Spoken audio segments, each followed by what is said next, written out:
and we're a little 1 minute early. It's 6:59, and You need to wait. I can't start, but I want to. You So can start everybody's late, you here. can start early. We have our pictures. You have pictures. You have your people here for your pictures. Good. Okay. I just want to get on the road. Why not? I don't know why you can't start at 6:59. It's got to be 7 o'clock somewhere. Into that. It's 7 o'clock.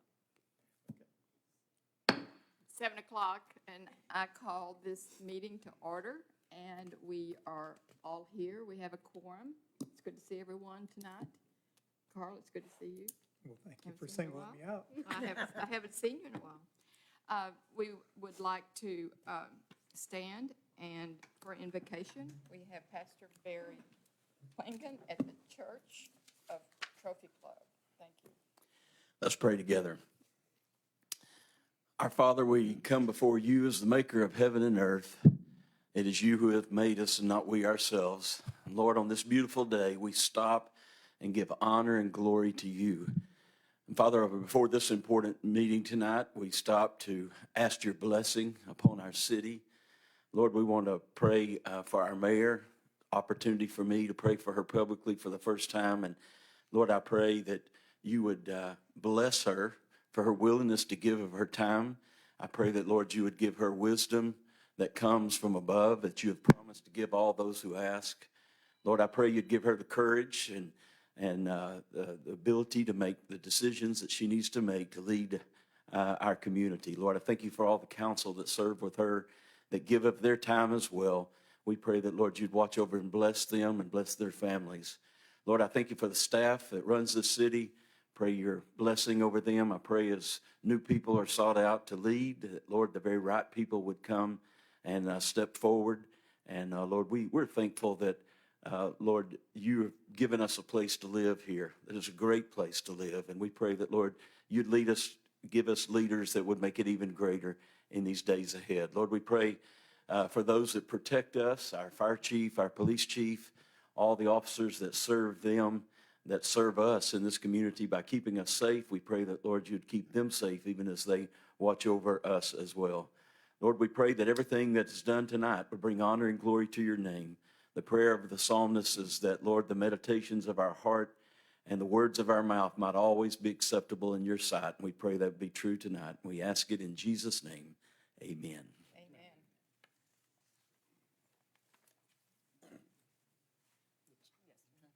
I pledge allegiance to the flag of the United States of America and to the republic for which it stands, one nation, under God, indivisible, with liberty and justice for all. Honor the Texas flag. I pledge allegiance to thee, Texas, one state under God, one and indivisible. Thank you.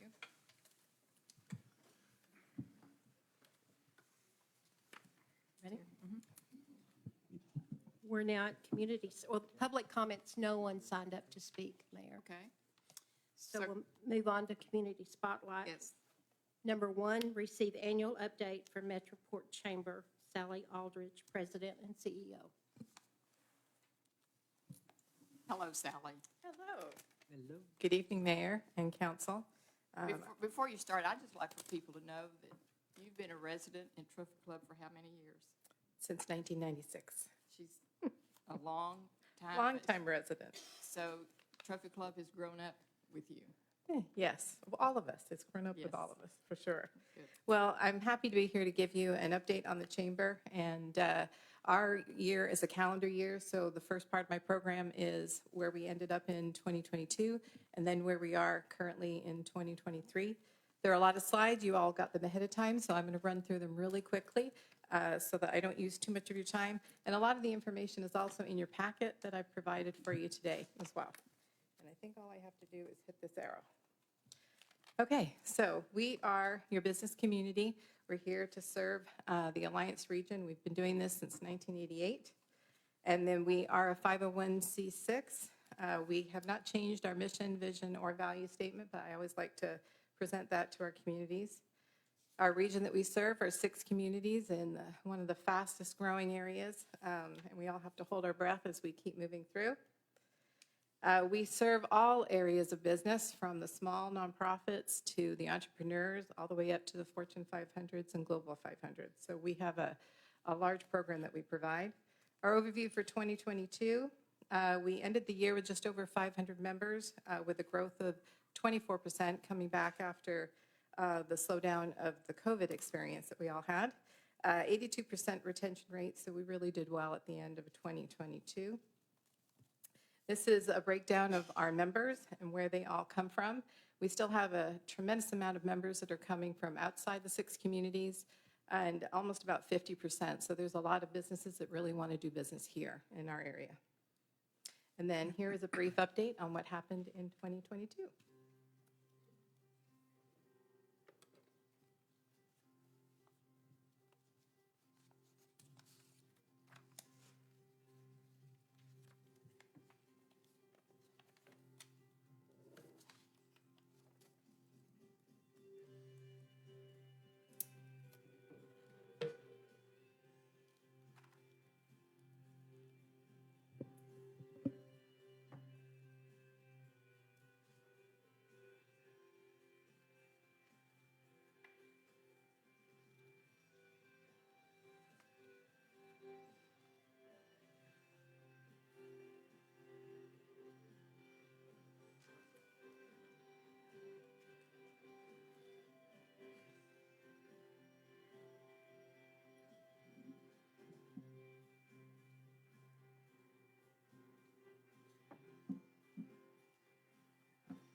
Okay. And here we are in 2023. So here's a mid-year recap. We have grown again by over 50 members, so we're over 550 members, so we continue to grow. And I always like to give a brief overview of all of the partners that we have that help this chamber do what it does. So again, our 6 communities that are tremendously supportive of our chamber, our President's Circle members, our Chairman's Circle members, and then our event partners that we could not do without all of our communities, as well as the partners that come in at the bronze level, and the town of Trophy Club was a bronze member this year. Our silvers, our golds, and our platinums. And then we continue to focus on networking, education, promotion, and advocacy, which keeps to our mission statement of what we do. And we cover so many programs, so this is, not going to go through everything on these slides, but this is for you to see. And it was also our recap for 2022, all the networking opportunities that we have for our businesses. And then our digital platform, we really have switched to the QR code for everything that we do, and you've got those cards in your packet as well. It keeps everything to real time with all the changes that we have. And then our educational programs that we offer, particularly our leadership program, which is a program that runs from September through to May. And we encourage participation from all of our communities in this as well. Our promotion that we do for our members, our advocacy, which is a big part that we partner with our communities on, with our State of the Communities address that we do at our February luncheon, our Lone Star Legislative Report with our legislators that come in the fall, and then, of course, our leadership class. And then this year we did the Denton and Tarrant County Days, and you can see by the pictures the tremendous support that came out in Austin. Our ED initiatives, which we work with our communities on the strategic planning, our committees that we have once a month, our economic development brochure, the business and residential relocation guide, which you have a copy of, and every community has a double spread on that. What we promote with the communities as well as our businesses on our website, our regional video, and then our regional comprehensive plan that we're actually finalizing that, and we hope to have that to you next month, which is basically an overlay of everybody's comprehensive plans that we've worked on with Hillwood and Peloton and the communities. And I could not do this without a great board of directors. These are our executive board, and then our directors. And then I have a great team. We're small but mighty to accomplish all of this. And then our platform is where you find us. Again, everything that's happening with the chamber is on all of these platforms. And then this card is in your packet. And I encourage you to keep it because it's a great way to keep up with everything that we're doing all the time. And then this is just a slide on all the things we've been doing with Trophy Club, whether it's been at our Alliance Development Forum, the business builders we hold here, our luncheon with with State of Communities, and then we keep bringing things to each of our communities for networking purposes. And then some ribbon cuttings we did in 2022. And I thank you for being such great partners with this chamber since almost its inception, actually. Trophy Club joined in the early 1990s. So thank you for all your support. And any questions you might have? Questions? Not a question, a comment. Okay. I thoroughly enjoy going to the luncheons Good. and find them to be great networking opportunities. So let me throw you a little curveball. Oh. We always sit at the same table with our same brethren here, which is fine. I love my brethren. But maybe in a future meeting, you can challenge the group to sit at a different table, sit at a different community. So you sponsor those tables. So each community purchases a table for each one of our events. So we can still sponsor a table and sit with somebody else. You right? absolutely can. That's Would my point. love I you mean, to do that. That's my point. Absolutely. I want to sit with the other folks and find out what's going on, and you can do that before and after. It's just, Sure. Yeah. Absolutely. I love the idea. when you see me at another table, don't throw me out. I won't. I'd appreciate that greatly, actually. Well, I always love the State of the Union luncheon to see what's going on around the region. And Yeah. I will encourage any of you, if you want to know what day is that going to be next year? That's It will be challenge the question. second Wednesday in February. Okay, if you don't have anything to do second Wednesday, February, and you want to know what's going on in this Metroport region, be there, because you will get all the information about what each town is visioning for themselves and where they want to go and how they're interacting with each other. What day again? The second Wednesday in February. Y'all put it down. It's a great, and each mayor gives a, An update. 7 State minutes. Union. You get 7 minutes. well, hey, listen, just give me one. So, yeah, that's great. So we're so Okay. excited about it. Good. Thank you. Absolutely. Thank you. Thank you, Sally. Thank you. Okay. Our next agenda item is number 2, award of scholarships by TCEVA.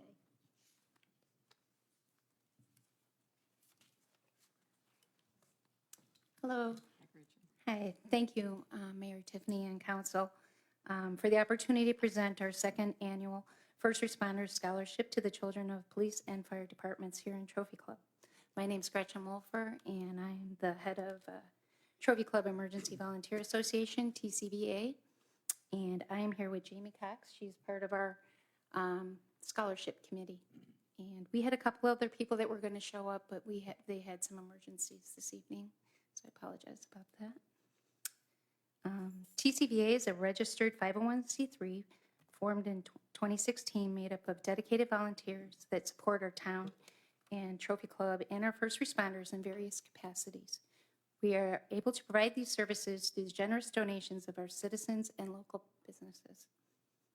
Our TCVA members assist with events such as the July 4th Pet Fest, First Responders Appreciation Day, Wreaths Across America, and Trophy Club Open House, Fire Open House. All these town events and volunteers can be seen manning the fire rehab tent and information booth, enforcing barricades and directing traffic. In addition to town events, We have two distinct groups in TCVA that are specially trained and certified. The first rehab crew, the fire rehab crew works out of the fire department and Citizens on Patrol and has an office in the police station. Our rehab team is specifically trained and responds 24/7 with the firefighters on extended calls. And finally, the police department Citizen on Patrol receives additional training and certification and can be seen using specially marked Citizens on Patrol vehicles to patrol the streets, parks, and businesses of Trophy Club. So at this time, we would like to recognize and congratulate the recipients of the First Responder Scholarship. TCVA recognizes the incredible strength, resilience of these families by awarding scholarships to the children.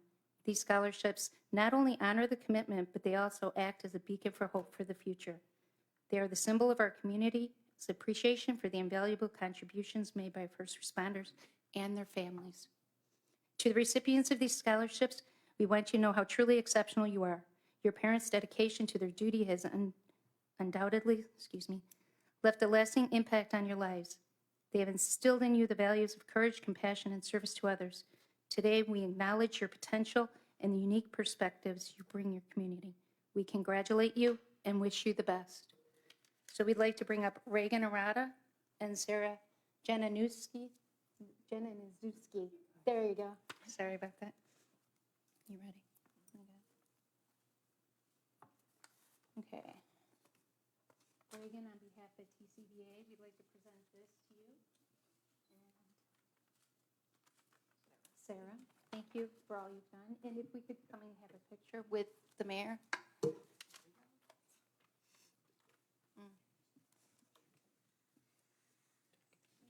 If the families wanted to come up, we'd like to welcome them as well. Chief Arata and Detective Yes, Dave. yes, more. Here we go.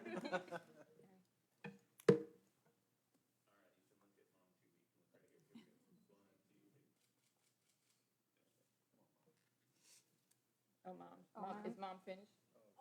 Oh, I got it. Oh. Okay. Sorry about that.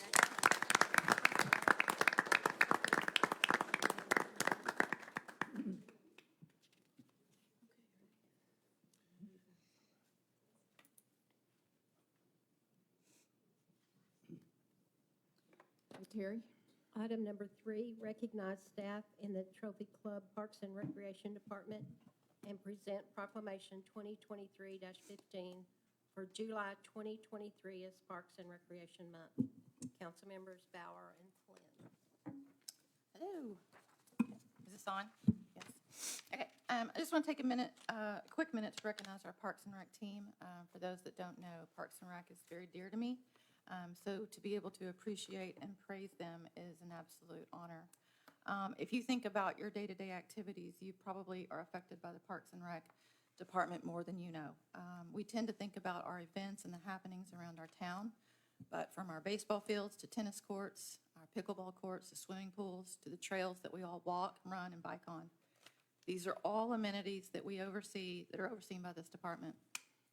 The fields are always ready, are they not? These men and women, they work countless hours to make sure that our town stays pristine and beautiful, as well as making sure that we have events for all ages that you and your family can enjoy. Trophy Club would not be what it is without our Parks and Rec department. The standard of excellence that we as residents have come to know and appreciate is achieved by the calculated efforts of this team.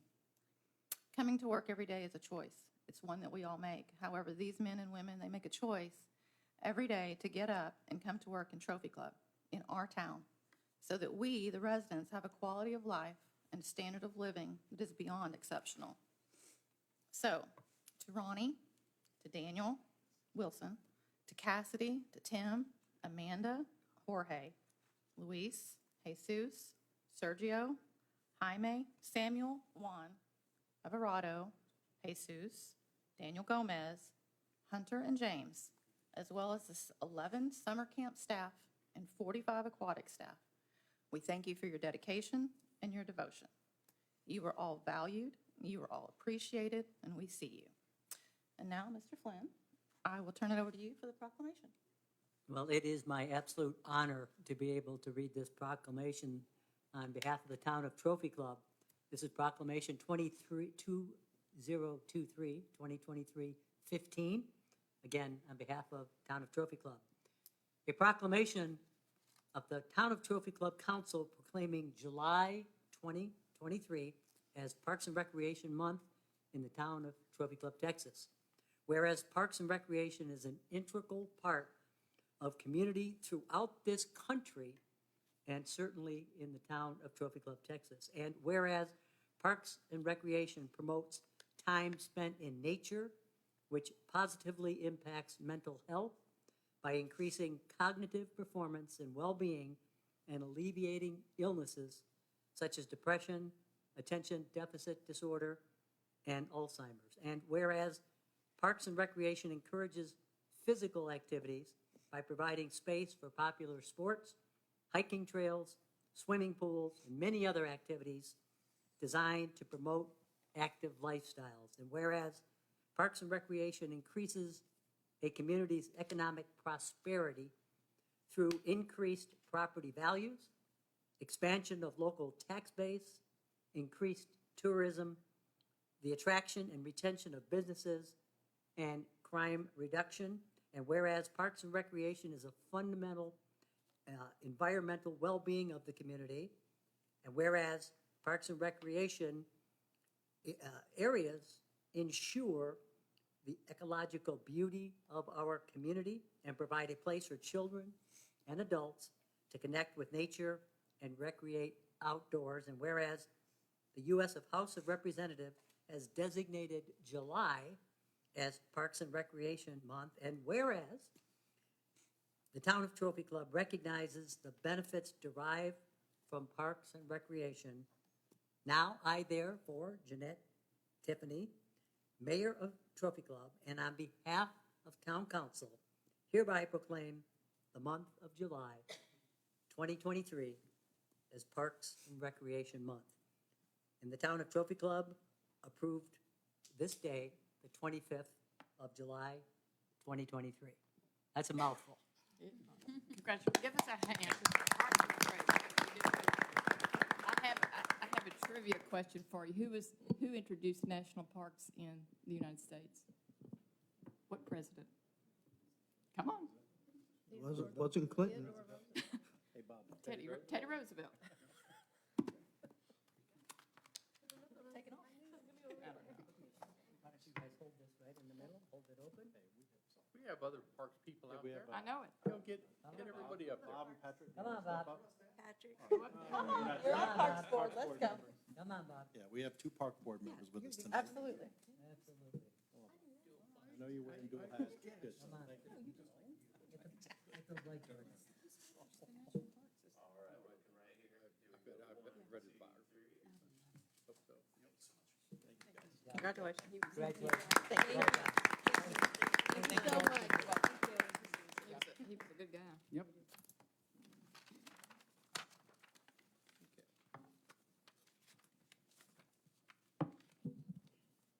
I could ask the question, did you go to a park this weekend? Anybody go to a park this weekend? Raise your hand. There you go. Oh, There you go. Good. Okay. Item number 4 is Working for You, Trophy Club. A, update from town council members. We'll start with Councilmember Bauer. Oh, okay, here we go. All right, I want to take a minute and talk about the Perryton tornado. On June 15th at 5:06, an EF3 tornado hit Perryton, Texas. There was 3 deaths and 75 injuries. Our governor deployed state emergency response resources to meet that urgent life and safety needs of a neighboring Texas town. With a strike team in place and a call of sacrifice, our Trophy Club deployed 5 of our firefighters and paramedics for 12 days to aid in the emergency response.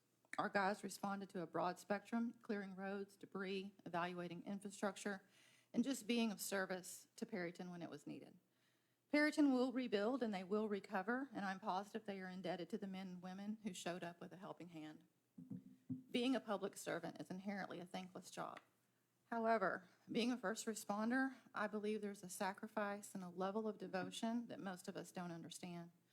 Trophy Club firefighters are no exception. These are the best of the best.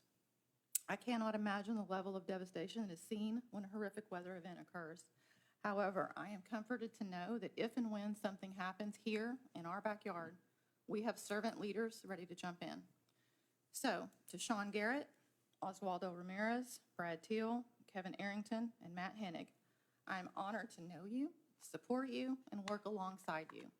On behalf of myself and this council, we appreciate you and we thank you.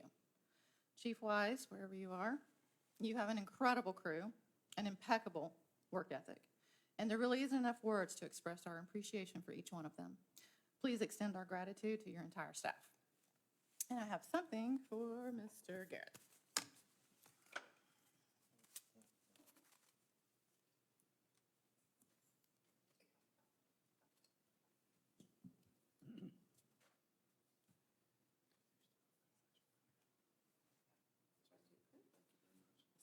Thank you very much. Thank you for your service. You're welcome, thank you.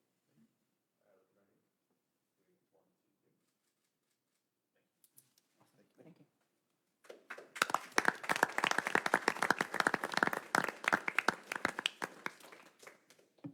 Other experiences you've had this week that you I need to think, share? I Well, I'm think not done. Councilman Byers still Well- has one more. Oh, I'm sorry. A twofer. There's actually a couple things going on here. Let's see. Community engagement. I just want to remind everyone that we are seeking a town manager, and we have a few days left to hear from you. And we would love to know what your thoughts are on a town manager. We want to seek the best. That form closes on July 31st, and we would love to know what's important to you. So please go to www.trophyclub.com/engage, and please hurry. We would like to know all of your thoughts. And lastly, I'm almost done. I want to let everyone know that the mayor and I met with Matt Cox a week or so ago. He is our community development director. As new members of council, it was important for us to understand the inner working and facets of each department. This department covers more than just planning and zoning. It's everything from permits and engineering and even health codes. So I invite you all to learn more about your department and what goes on inside Matt's office. So we thank you for your time and teaching us a few things. Good. Thank you. Thank you. Okay, now I'm done. Thank you. That's fine. This is why we're here. Go ahead. So I did something yesterday that I don't do often enough, and probably you might not as well.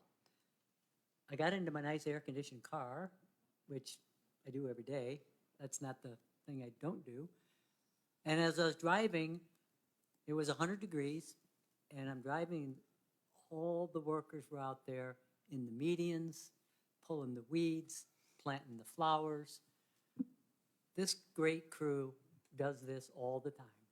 Rain, shine, heat, extreme heat. So I pulled over, got out of my car, shook their hands, thanked them for what they do. Little thing, right? Very minor. But it meant a lot to them. It meant a lot to me. So I encourage not just council, but anybody. If you see these dedicated workers, just thank them. Thank them for what they do. Thank them for the beauty of Trophy Club. Trust me, you'll be as rewarded, if not more, than they were. Thank you, Mayor. Thank you, Steve. Pass. You're going to pass. Dennis, Carl? Well, I have two things. First is the Trophy Club Rotary Club has a fairly new president. He's sitting right there. So I wanted to Good. recognize Travis Inge as the new Trophy Club Rotary Club president. And we've started planning for the First Responder Appreciation Day, which is the last Saturday in October. I'll be hitting up the TCEVA and the parks folks and everybody to come out and participate in that again. So October 28th, I believe, is the day. Last year, we had several hundred people that came out, and it was pretty amazing. The second thing is, the second Saturday of August is the next Veteran Breakfast. Milan, Georgia, a Vietnam veteran, resident of Southlake, is going to be our speaker. He was a Huey gunship pilot in Vietnam, and his story is pretty amazing. So anybody can come. It's at Meet You Anywhere Barbecue for the second Saturday of the month at 9 a.m. That's it. Yeah, I go. It's great. I mean, I learn a lot. It's so fun. Jeff, you have anything to say? I'm out. Well, you went to Texas Municipality League Conference. You learned, I learned 2 Nice. pages of notes right here, okay. All right, and I've been using them already, so good, it has paid off. good. Luann? Thank you. You know, we're supposed to kick back in the summer, but I don't believe your council and the town staff does. The council's in a very heavy work season with 2023-24 town budget planning, including reviewing all of our board's budget recommendations. We had a special session on the 12th.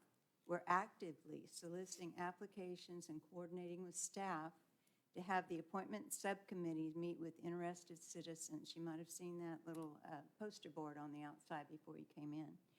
Not only to promote applicants to work with and strengthen our boards, but to envision even more citizen involvement as committee members. We'll be getting an update from Tamara Smith on boards and commissions, including looking at the potential of a Trophy Club Arts and Culture Committee.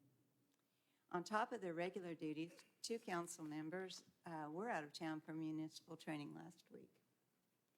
This overview barely scratches the surface of what your mayor and council are working on to represent TC residents and our business partners as we focus on town-related matters that affect all of us. And I know that our communications department has kicked off the Explore Trophy Club advertising, and it is just a great program.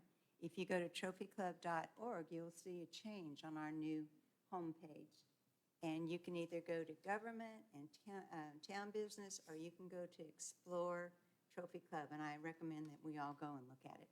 And that's all I have. Great. I'm going to defer to the quick civic tip. So any update from the Finance Committee? April, you have anything to say? You're good? Okay. Well, no, I was just going to say that on August the 1st, we're going to meet so we can review the, Okay, good. Okay, cool, good. Anybody else? Okay. This is Dean Raja, and he. Roja. Roja. We practiced that. We did practice, and I forget, I'm a slow learner. This is Dean Roja, and he is our interim town attorney. And you will see it says quick civic tip. Now, you're probably wondering where in the world did that come from?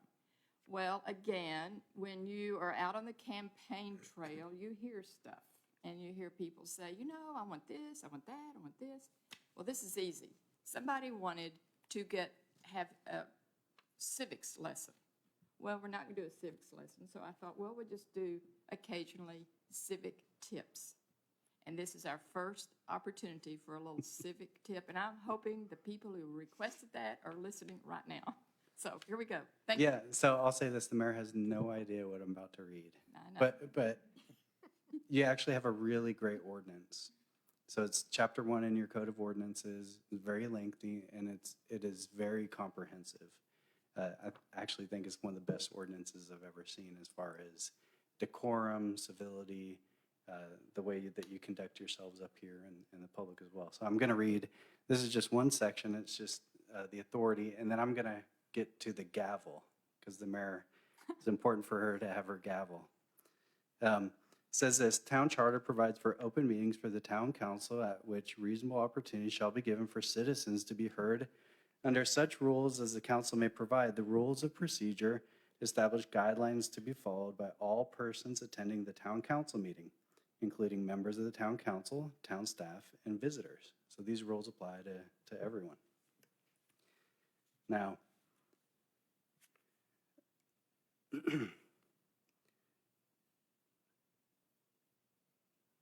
these are the rules of decorum. There's an entire section here. Talks about what the mayor can and can't do, what her role is. So I encourage y'all to read that. What the gavel does is it serves to help, and the gavel's not mentioned in here, but everyone has one, right? It serves to help her conduct the meeting. I notice y'all from the very start have a really good cadence. I'm probably interrupting that right now. But I think that comes with the civility that y'all have and also keeping and establishing a decorum. So when the mayor is conducting the meeting, follow her lead. That's what the ordinances say. Good luck. And that's it. Thank you. Thank you. That's a great civics lesson, and I appreciate it. Thank you. Mayor, with your permission, we'd like to move item 9 up at this time. We have a board member that needs to leave. Yes, okay. So item 9 is under individual items. Trophy Club EDC-4B budget. A, conduct a public hearing regarding the Trophy Club Economic Development Corporation EDC 4B budget for fiscal year 2024.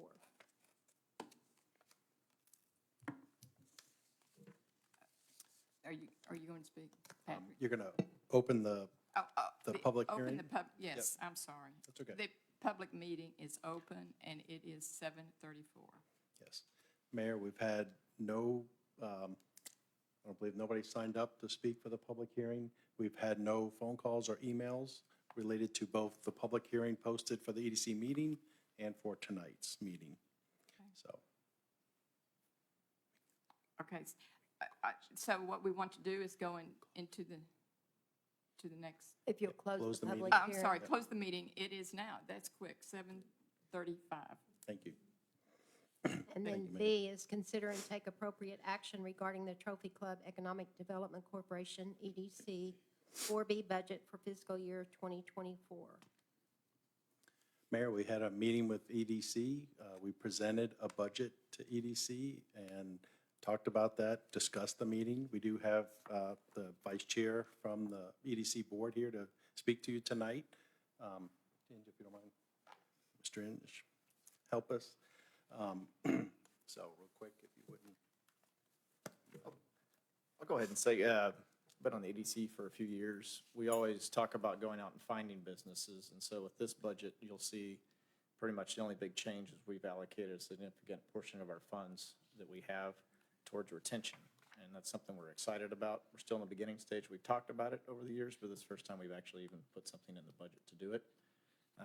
So right now, we've presented a budget for y'all's approval. With this, we're asking for $300,000 in that. We were talking to staff. We were putting in some parameters and limitations, how we're going to go through the process. From a high level, we're probably talking about a grant process where they're going to have some skin in the game. There may be some tiers where if you've been in Trophy Club longer, you may have more access to more funds. It's probably going to be towards facade improvements, things that, not only improve the business, but also help us as we are going through the town, aesthetically and things like that. But this is beginning stages, so we've got some more work to do on actually finalizing it.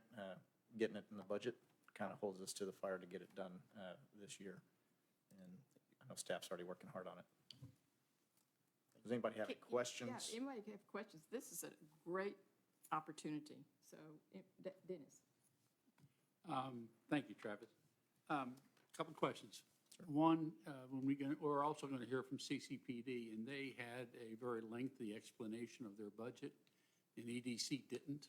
Okay. So I'd like to recommend it either the next time we get a good explanation of, not just what your 300,000 is, but, you have other expenditures there, okay, that I happen to know what they are. Okay. But, a citizen would not.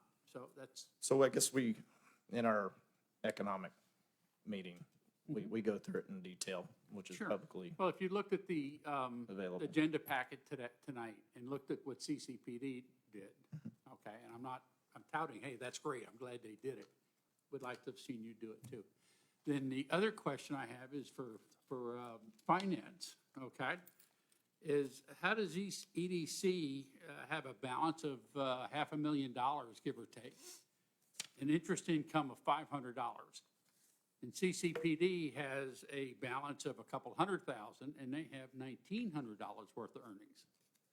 So those are just estimates. So interest rates are crazy for the bank that we have our EDC money in, where CCPD is in with general fund. So that's more of a manual allocation. So EDC is a little low and CCPD is a little high. We're still tweaking those numbers. So you're saying that EDC comes out of, or has They have their own funds. bank account.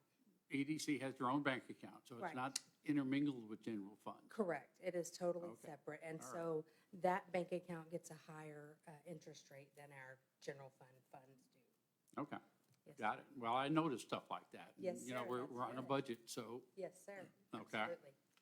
Thank you. Thank you, Mayor. Sure, other questions? Yeah, so I love the idea, Travis and Chief, about providing funds to existing businesses. I mean, we try to do a lot for incoming businesses, and I think we've done a pretty good job of that, but we've got a lot of businesses out there in Trophy Club, been here a long time. Faithful, really the core of this community. And if we can help them in any way, you talked about a facade, a new look of a sign, something as simple as that. You drive by the business and you see a different sign, a different look. That's going to be really, I think, a big boost to them. So I encourage us to continue to do that. That's awesome. Other comments? I want to say thank you for being here. This is something we're going to start asking our chairs of our commissions and boards to come to the council meetings and present their recommendations so that we can interact with you, because y'all do the vetting, you do the work, and we need to hear from you in the process. So thank you for being here. Yeah. Thank you. Thank you, Travis. Yeah. Thanks, Dennis. Oh, we need to Thank you make a for letting me motion. to go. Mayor, you'll need Yeah, to. we need to make a motion. So is there a motion I'll to? make a motion to approve the EDC budget. And Carl seconds that. Those in favor, raise your hands. Those opposed? Those abstain?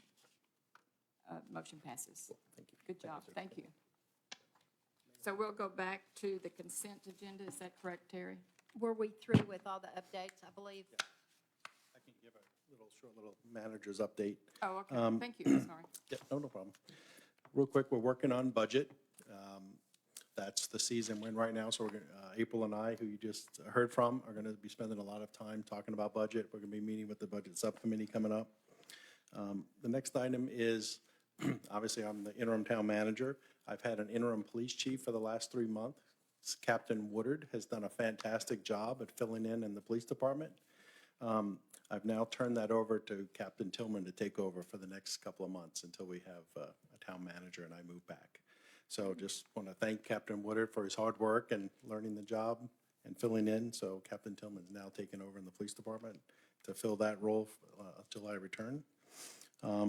We had a Parks Board meeting last night, and so I'm trying to meet with all the boards to make sure that we talk about decorum like our attorney just talked to you. So reminding them of their roles and responsibilities. So we're going to do that with all the boards going forward to make sure they understand how they're supposed to interact with staff and what they're supposed to bring to you, the recommendations and things like that. So any questions? That's a quick little update before we move on. Anybody? Questions? Okay, Great. thank you. Okay. We're down to the consent agenda. Number 5, consider and take appropriate action to approve the town council workshop minutes and the regular meeting minutes dated June 27th, 2023. Number 6, consider and take appropriate action to approve the town council special meeting minutes dated July 11th, 2023. Number 7, consider and take appropriate action to increase the purchase order with Strategic Government Resources, SGR, for interim town secretary services. Mayor, I'd like to pull agenda item number 7 from consent.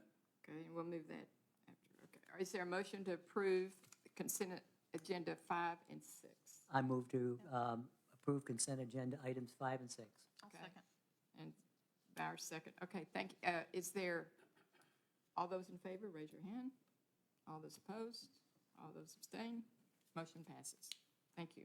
Let's go to 7. And Terry? Consider and take appropriate action to increase the purchase order with Strategic Government Resources, SGR, for interim town secretary services. Good evening, Mayor, members of council. Mr. Sheridan, I believe you had specific questions. Yes. This is a requisition, a purchase order and a requisition, both of which say for the interim town secretary. Correct. And $24,500. It's not the dollar amount, but both on the PO and the requisition needs a better explanation of what the money is. This is just not paying a town secretary. This is paying somebody else to provide us with the interim. And it's already being done, and this is, if I'm understanding it correctly, an extension. So for future purposes, somebody may look at this PO or the requisition and not the staff report. I'd like the purchase order and the requisition to also be self-explanatory. Yes, sir. That's what I had, Mayor. Okay, so Other than that, I have nobody else has a Other- comment. I'll make a motion we Okay. approve the item number 7, the increase the purchase order of the strategic government resources. Second. woo, all those in favor, raise your hand. Opposed, abstained, motion passes. Thank you. Thank you, Dennis. Okay, now we're at individual items, back to individual items. Number 8, Trophy Club Crime Control and Prevention District, CCPD budget. A, conduct a public hearing regarding the Trophy Club Crime Control and Prevention District, CCPD budget for fiscal year 2024, submitted to the Town Council by the CCPD Board. Okay, we'll open a public hearing, and the time is 7:45. Anyone? Mayor, I don't believe anyone has signed up to speak. During the CCPD meeting, we did have one citizen come forward and speak on this issue. We've had no other emails or phone calls related to that. Okay, public hearing is closed, and it is 7:45. Okay. 8B, consider and take appropriate action regarding the approval of the Trophy Club Crime Control and Prevention District, CCPD budget for fiscal year 2024, submitted to the Town Council by the CCPD Board. Mayor and council, I'd like to take 1 second just to talk about CCPD and the tax that funds this program and EDC and streets. The town receives 2 cents from the sales tax. And out of that 2 cents, 1 penny goes to the general fund, and the other penny is divided by a vote by the residents of the town. Half of that goes to support EDC, the economic development budget we just approved. Another quarter of that penny goes to support CCPD. The other goes to streets fund. So that's how CCPD is funded and EDC is funded. So, and CCPD is a supplemental budget to help support the police department. So we have the general fund money that primarily supports the police department's budget. This is an add-on to that the citizens voted on to support the police department. So I do have the chairman from the CCPD here tonight with us, Leo Daniels, to help us with any questions you may have. But, sir, would you like to make any comments? No, I don't have any real comments. It's been a pleasure to be on the board. I've been serving for several years and have been the chair for the last 2 years. We're just happy to be able to help Trophy Club remain one of the safest cities in the state. So, no other comment. Thank you. So we're here tonight to recommend that that budget for approval, but question? Any questions? No, I had a couple minor questions, which I won't bring up here. Chief and I had an opportunity, a couple line items. He walked me through it, so thank you. Thank you, sir. I had something on the programs. I went through the programs, and I would really like to see, this may not be the time to do it, but I'd like to see something for adult, family, drug education, outside of the schools, inside the community. I don't know what that would look like, but I'm wondering if that could come under a program for CCPD. Absolutely. And just something we put on the agenda, we're hoping to have the second meeting in August. The Drug Enforcement Administration is going to come and speak to you about fentanyl and fentanyl use in our area. And maybe that'll start something. I'm thinking that would be really very nice for our town. Sounds good. Thank you. Okay. Yes. Leo, thank you very much. I really no. appreciate the follow-up on with your budget, the explanation, which is what I was referring to. Yes, sir. But I would like the staff report to identify the source of funds next time, and anytime we mention either EDC or CCPD. It's already been adjusted, but the ending balance and the beginning balance from the funds staff is adjusted. Thank you, April. Legal review on page 65. It says it's reviewed it.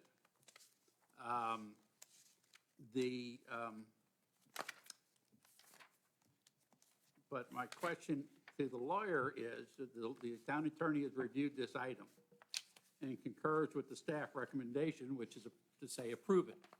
I'd like to hear or see that legal review has also looked at the legal part of these items and certifies that they are legitimate CCPD items for expenditures. Does that make sense? There's a difference between saying you accept the staff approval and what it really means. Yeah, so they are certified now. I mean, this is section 363.151 of local government code. And it's not an exclusive list. It says for personnel administration, expansion, enhancement, and capital expenditures. And then it provides all these programs, kind of like what the mayor mentioned. And it says the program may include. And so all these other examples are may include. There's no other case law. There's no AG. Well, there's one AG opinion that does talk about how the funds can be approved in the budget. Right. But otherwise, yes. This Okay, thank you. And I'd like, for CCPD specifically, I'd like that to be part of the norm. Yes, sir. We will Okay, add that. thank you. Thank you, Yep. Mayor. And we did provide all the details to our new legal counsel to go through each item individually. So, thank you, sir. Good, thank you. Good, everyone? I'll make a motion that we approve the CCPD budget. Second. Carl, did you second that? Okay. A beating by. Jeff, would you like, would you like to second? No, just give it to Carl Carl. seconds I'm it. good. All those in favor, please raise your hand. All those opposed? All those abstained? Motion passes. Thank you. Item 10. Okay, item 10, case FP-23-004, the Oak Estates, 3H.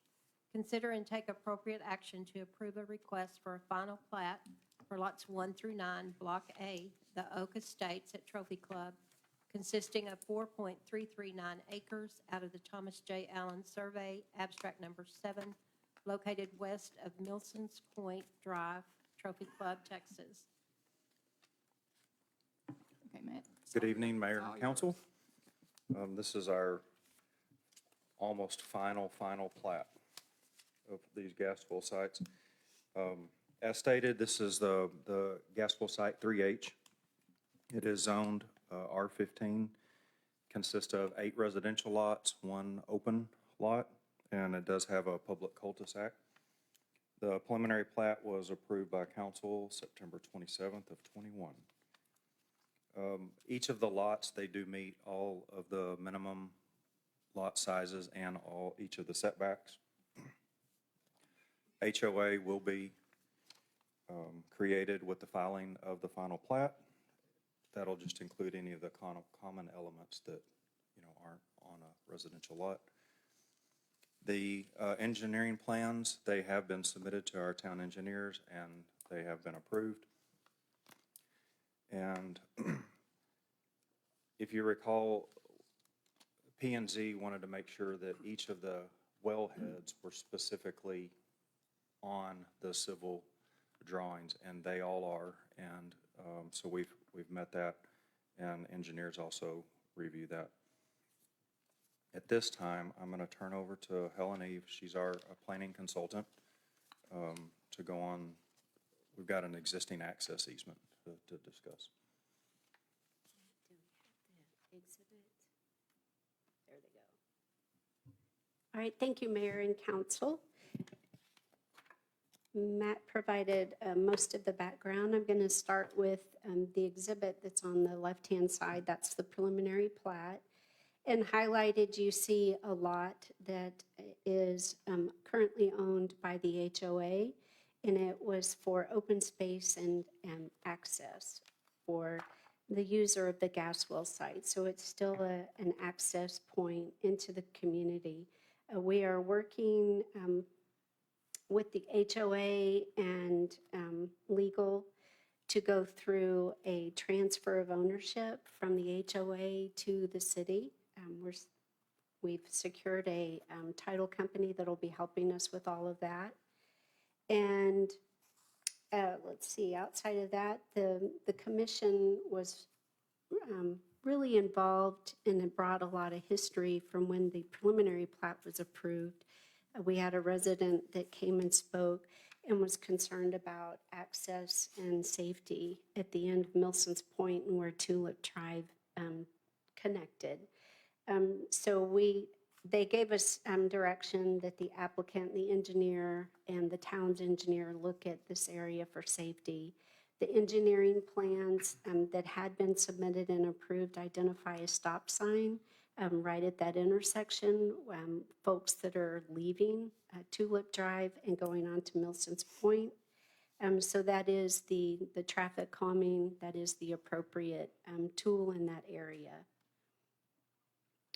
They also had expressed interest in us considering the visibility for the driveway for the lot at the end of Milson's Point, and the driveway is not on the west side, it's right here on the east side, so there is adequate visibility in that area. Then once again, the stop sign will help with visibility as well as if any children are playing in the cul-de-sac.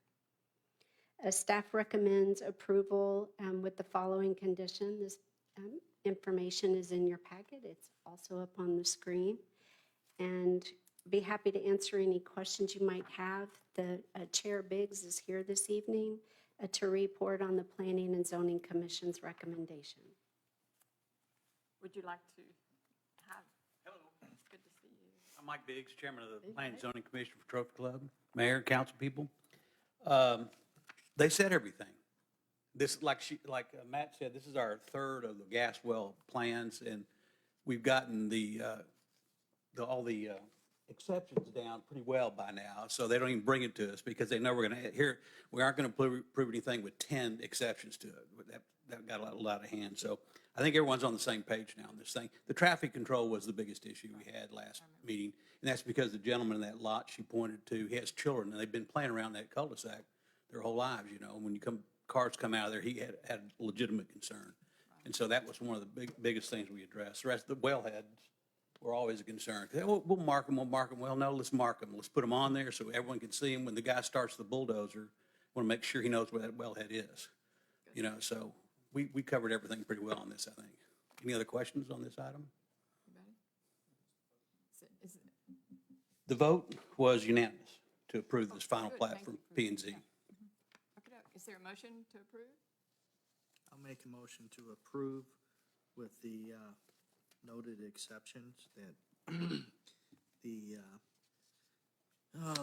Lot 100X, Block L of the Highlands at Trophy Club Neighborhood 7, Phase 3C addition be deeded to the town of Trophy Club for the right-of-way and access easement, and is executed and accepted by the town of Trophy Club prior to final plat filing. I'll second. All those in favor? All those opposed? Abstain? Motion passes. Thank you, Okay, thanks. Mr. Biggs. It's good to see you. He's your neighbor. That's Dennis's neighbor. Did you know that? So am I, but he doesn't brag about it. I know he does. I think there's something going on there. Okay, Terry. Item number 11, case PD-AMD-23-001, Hutchins Barbecue. A, conduct a public hearing regarding a request made by Hutchins National LLC to amend Plan Development District 25, PD 25, to accommodate Roy Hutchins Barbecue. The subject property is legally described as Trophy Wood Business Center, Block B, Lot 2R2, approximately 2.052 acres, and is generally located at the northeast corner of Trophy Wood Drive and State Highway 114 in the town of Trophy Club, Tarrant County, Texas. The property is addressed as 3000 State Highway 114, Trophy Club, Texas. Mr. Cox. Okay, I am going to turn this over to Helen Eve pretty quickly, but the applicant is here this evening, so afterwards, if we've got any questions for myself, or Helen Eve, or the Hutchins family, they're also here this evening. So we have a public hearing. Hearing is open at 7:58.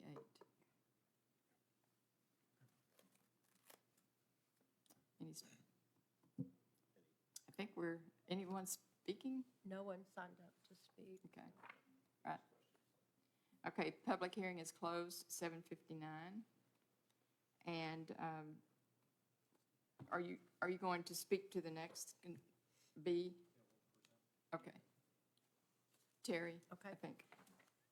11B, consider and possibly act on a request made by Hutchins National LLC to amend Plan Development District -25, PD 25, to accommodate Roy Hutchins Barbecue. The subject property is legally described as Trophywood Business Center, Block B, Lot 2, R2, approximately 2.052 acres, and is generally located at the northeast corner of Trophywood Drive and State Highway 114 in the town of Trophy Club, Tarrant County, Texas. The property is addressed as 3000 State Highway 114, Trophy Club, Texas. Thank you, Mayor and Council. We have quite a bit to go through on this item. I'll be as quick as possible. I want to be thorough. And as Matt said, the applicant is here this evening. And the P&Z chair, Biggs, had a really good idea. Once I went through the presentation, then we kind of went back and divided it and discussed the elevations and screening. Then we moved on to signage, and then we talked about some of the original PD regulation requirements and how this amendment will be fulfilling those. So I'd be happy to do that if you'd like. So the Hutchins National LLC, they've applied for a PD amendment to accommodate a outdoor storage containers on the east side of the property, a walk-in cooler, and some exterior modifications and signage. And as you all know, it's the former Breadwinners Cafe and Trophy Table. And this image is a blow-up of the site plan that directs arrows to the areas of the property of where we're going to be talking about on the far east. That's where the storage containers are going. The walk-in cooler is just to the northwest of the structure, and then the smokestacks and exhaust fans that are on the west elevation. And this is another blow-up. So we'll start on the east. There's an existing CMU wall at 6 feet in height. It will be extended 3 feet so that the outdoor storage containers are completely screened. And then along the frontage on the south end, along the facade of State Highway 114, there'll be 3 feet added to that horizontal wood fence to ensure that screening is completed. Then in the middle piece, you see that is identifying the screen enclosure along the western elevation, and then moving towards the left of the screen. At the Planning and Zoning Commission stage, it was a 9-foot wood fence, horizontal wood fence to match the other fencing, but the applicant said at that time that they would prefer to do the wall, less maintenance and upkeep. So the Planning and Zoning Commission accepted their change, and the plans in your packet reflect that. So we'll start along the west elevation. You can see that there are the smokestacks, and there are exhaust fans, but those are behind a 36-inch louvered screen material in this area, so you cannot see those exhaust fans. And there is also the screening for the walk-in cooler. During the commission meeting, the motion requested that the smokestacks be painted in a color that would blend with the facade elevation, and also the louvered screen around the exhaust fans, that those be painted as well.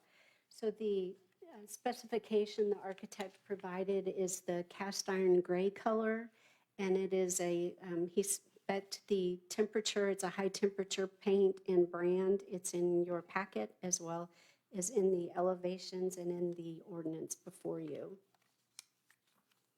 The southern elevation just explains a little bit more detail of what you would see from State Highway 114 with the smokestacks, the louvered screening along the exhaust fans, and then on the east side of the site where the wood fence is being increased, so that the Storage containers are completely screened. The eastern elevation, once again, they'd be adding the 3 feet to the existing CMU wall, and the same thing along the northern property. This is if you were looking to the south of the property. You can see the storage containers are dashed in the background, so these new walls will completely screen that area. And then the walk-in cooler, once again, that was once wood fencing is proposed as the CMU 9-foot wall. So signage was another item for them that needed to be addressed, and they have proposed an entry sign along the State Highway 114 main entrance. It's a black and white, the cabinet's 6 by 12. Additionally, along that south end, there's a projecting, what we call a blade sign, and that is a sign in your base regulations that is prohibited, but it's an existing sign. What we consider that is they're just changing the copy from what it once was. And then along the southern elevation, they have a front wall where they'd like to include painted signs, which are also prohibited, but you do have those in certain locations in your community. There would be the Hutchins Barbecue sign, a USDA Prime 1, and a Coca-Cola sign. Folks consider, planners, folks that work in sign ordinances, that would be considered off-site signage, not necessarily the Hutchins Barbecue logos, obviously, but USDA Prime and Coca-Cola. Granted, they do sell those products there, but that's not the main business. So that's how we look at those, and we are accommodating them through the PD amendment. Along the western elevation, I think you all might remember when the trophy table was there, they had the long sign. So once again, they're just utilizing the existing sign structure, the sign frame, and proposing the Hutchins Barbecue Factory in the same size alignment. And then PD 24 had a number of requirements for all of the tracks. And then track 3, since this is the 3rd time, things have been changed on this particular tract. And the original PD required all of these items to be provided for. And most of these have already been provided for, so we're not using them again in this ordinance. They've already been, these items have been satisfied. So this has to do with the final detailed site plan and elevations. You have the new ones. Those are in the proposed ordinance before you. The sightline studies, the structure's virtually the same, so those have not changed. The landscape plan and plant list is not changing. We've asked the applicant and their consultant to make sure that any plant materials that had died or are declining, that they be replaced, and they have agreed to that. The photometric plan, they're not changing any lights from the original exhibits that had been submitted. There was a wall and fence criteria plan in the 2015 ordinance that specifically addressed the wall around the dumpster location. That, once again, is not changing. The signage, we are adopting the signage through this PD ordinance amendment, and then a development schedule that really looks to undeveloped land, and this is obviously an existing structure. The public hearing notices were distributed as required by state law, and at the time of packet, we have not received any letters in support or in opposition. And staff recommends approval of the PD amendment as presented in the staff report and in the supporting ordinance before you. And with that, I will turn it over to Chair Biggs to review the Planning and Zoning Commission's recommendation.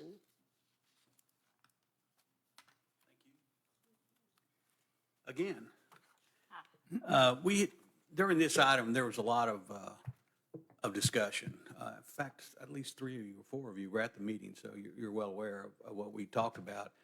And I was frankly a little bit amazed at that where the conversation did go and where it didn't go. So, but we have a lot of qualified people on that committee, and so it was kind of interesting. The screen, the movie of the cooler and the screen, that was easy. I mean, that's, those are easy things. We were going to change it to CMU anyway from wood, so they went ahead and talked about that before we even had a chance to talk about it. The screen for the vent fans, the two fans that are behind the smokestacks, that was not a big issue except with me, in that we've made other people do that in the same PD, primarily the Holiday Inn. That was a big issue with that particular situation at the time. So I just wanted that to be in there to make sure those were screened adequately, and because we make everybody else do it, so it's part of the PD.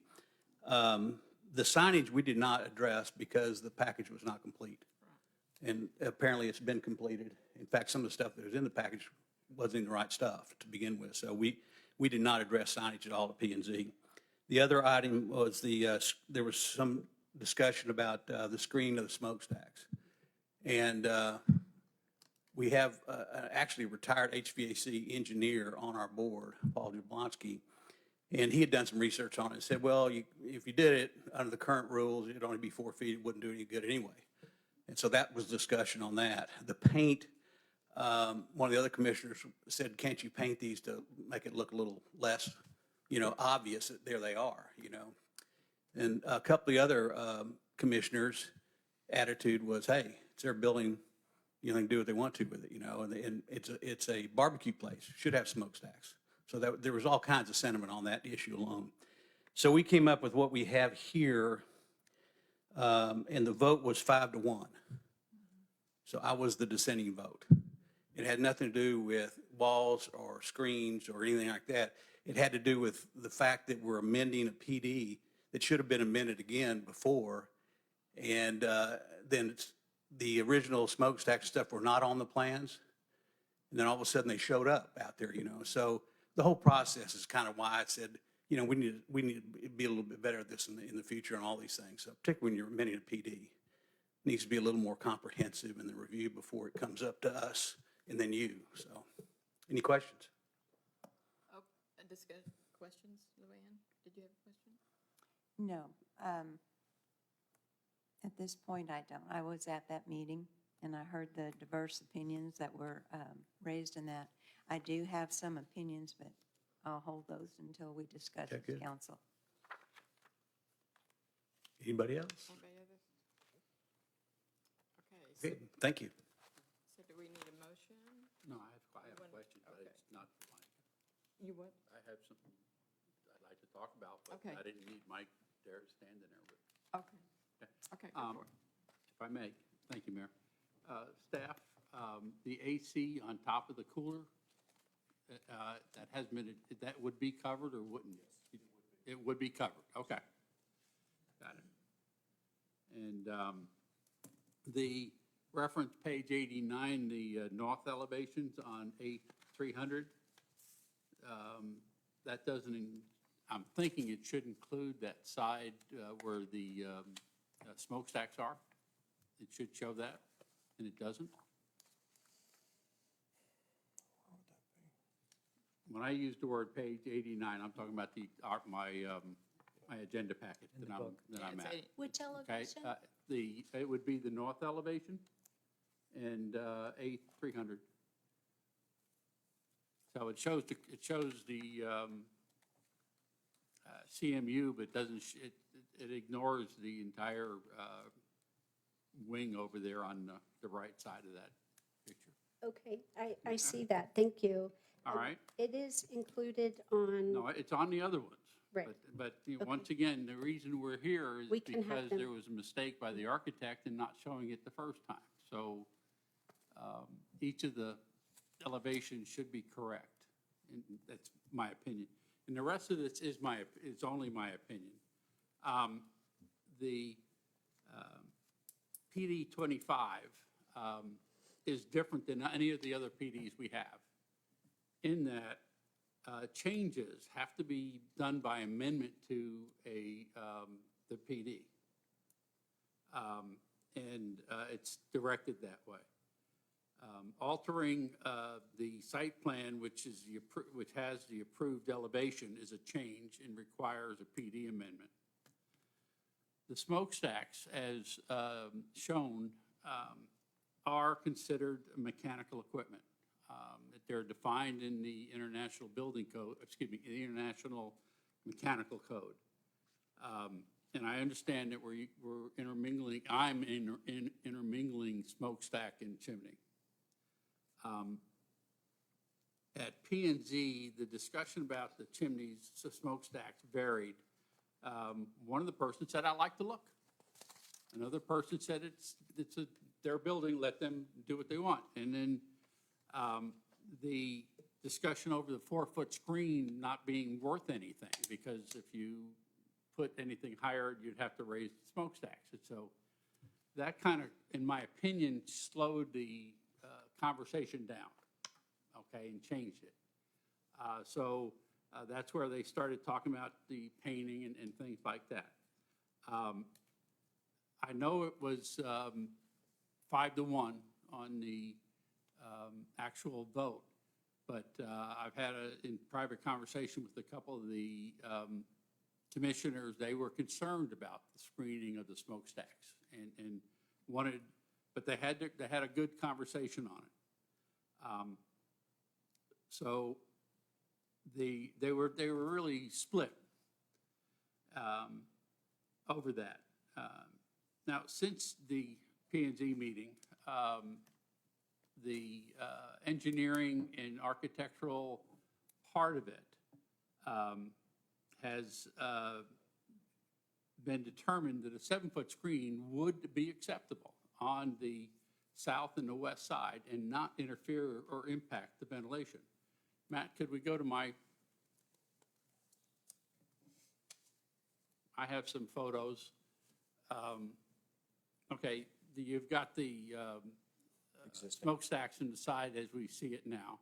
Go to the next one. That's not warranted anymore. That's the smokestacks over on Me Too Anywhere, which are at the back of the building. This is important because the PD requires screening of mechanical equipment. It's in there. There's not a question about it.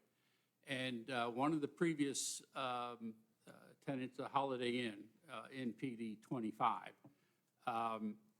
objected to screening their equipment. And it was a big deal, and we made them do it. And this is their screening on the Magnolia Bar and Grill that the town, both P&Z and council at the time, enforced the rules. And I think that we should enforce the rules. The rule says, screen them. So I'm recommending that, the next one. All right.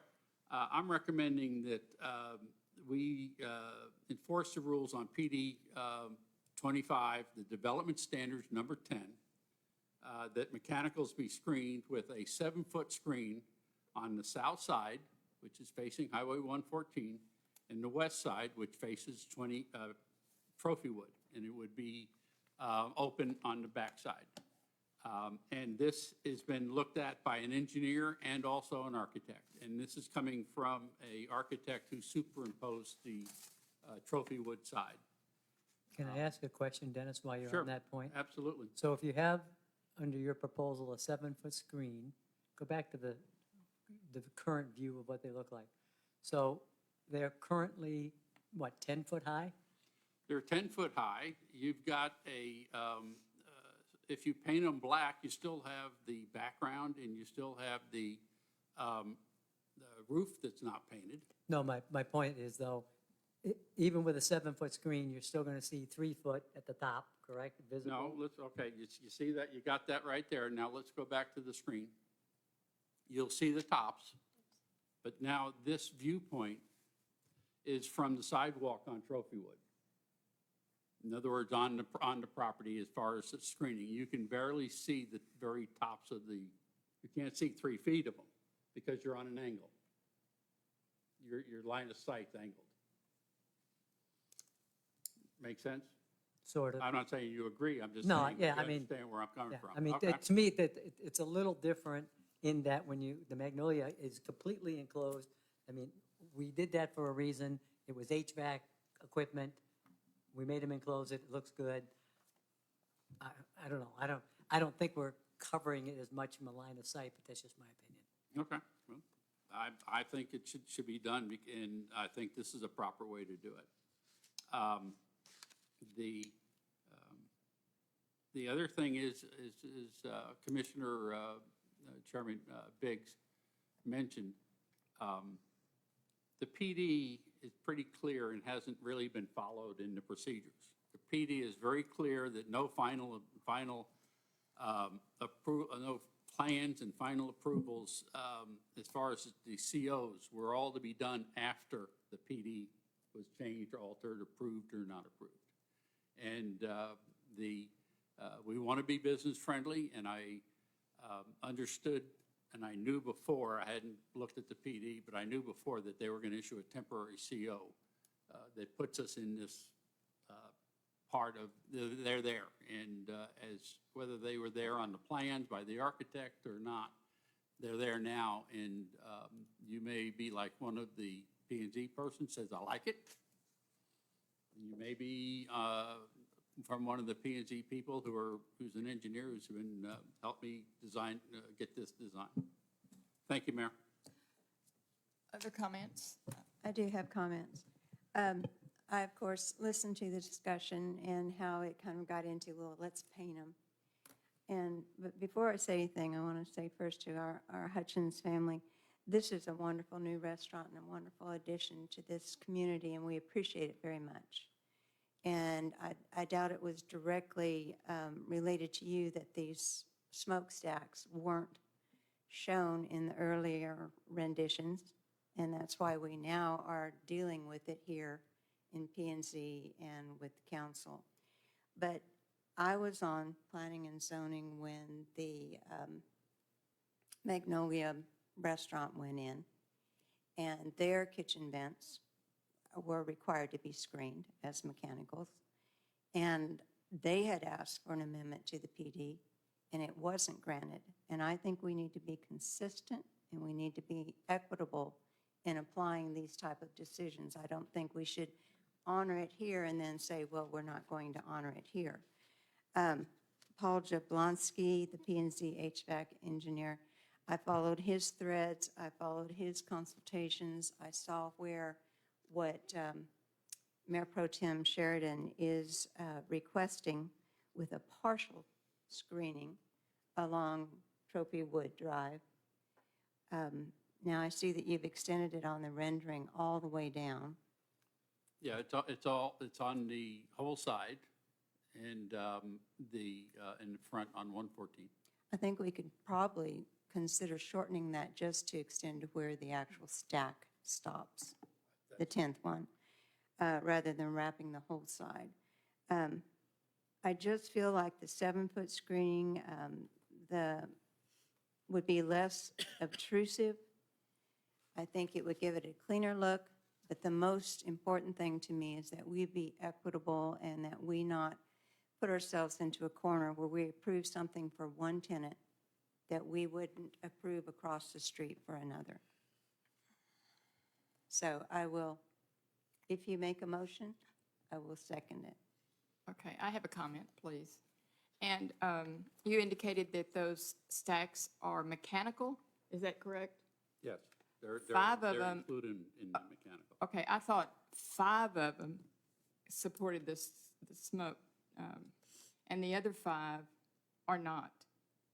They're not mechanical. They're all smoke. They all are. Okay. Okay, I thought that 5 of them were just finished out the look. Ventilation and infiltration, which this would be the ventilation portion, is included in mechanical. Okay, I thought it was that. But my comment is that the P&Z had a really good discussion. And together, absolutely one, it was not unanimous. But the idea that they bring to the council what they propose to be meeting the requirements.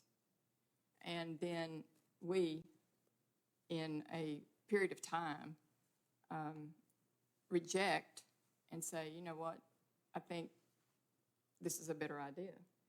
And personally, I'm with Ryland Rowe and several other in the commissions. It's an aesthetic. Is it an aesthetic issue? I don't know.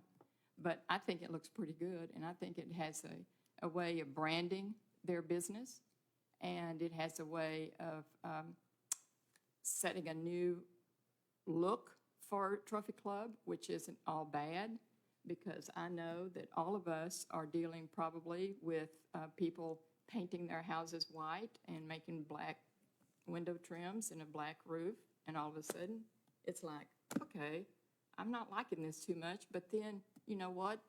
It's changed the look. It's modernized. It's given us a new look.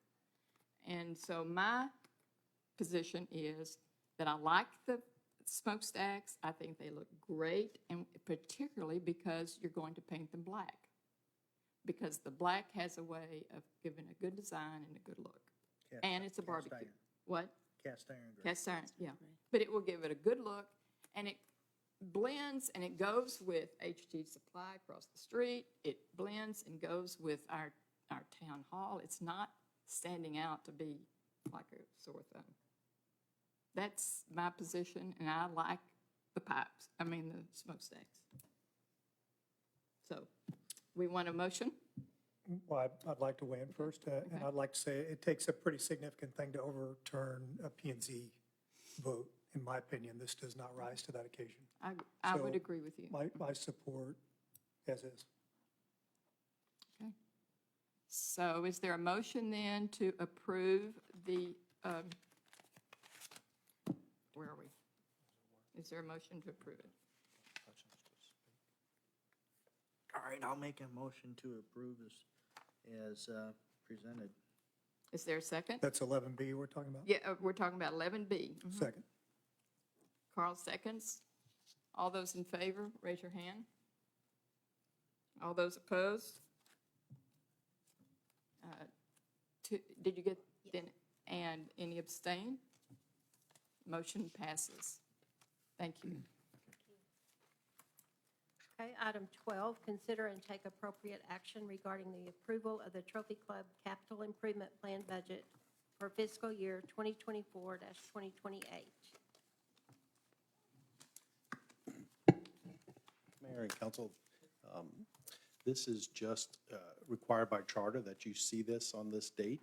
So it's not really necessary to take action on this item, but we need you to just look and be aware of some of the items that we'll be bringing forward during the budget conversation over the next several meetings. So these are just projections and cost and things. That's why this plan is presented to you early in the budget stage. Anything else, April? Okay, so this Okay. doesn't require an action. Thank you very much. That's easy. Go to 13, please. 13, consider and take appropriate action to contract with Civic Plus for Civic Clerk software.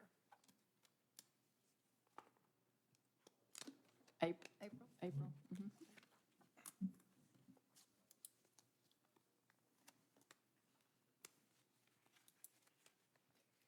So this item is for a new agenda software for our town council meetings.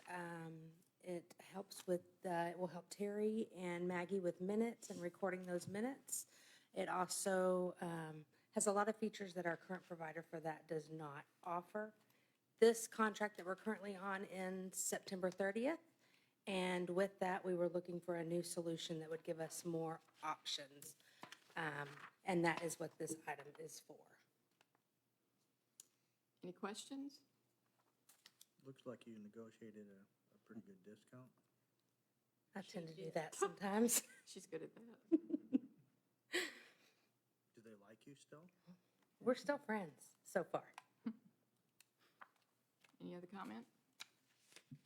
Is there a motion to approve the Civic Plus? Somebody want? Yeah, I'll move to approve as presented the appropriate requisition request for procurement, oops, wrong one. The capital improvement program budget, that's number 12, correct?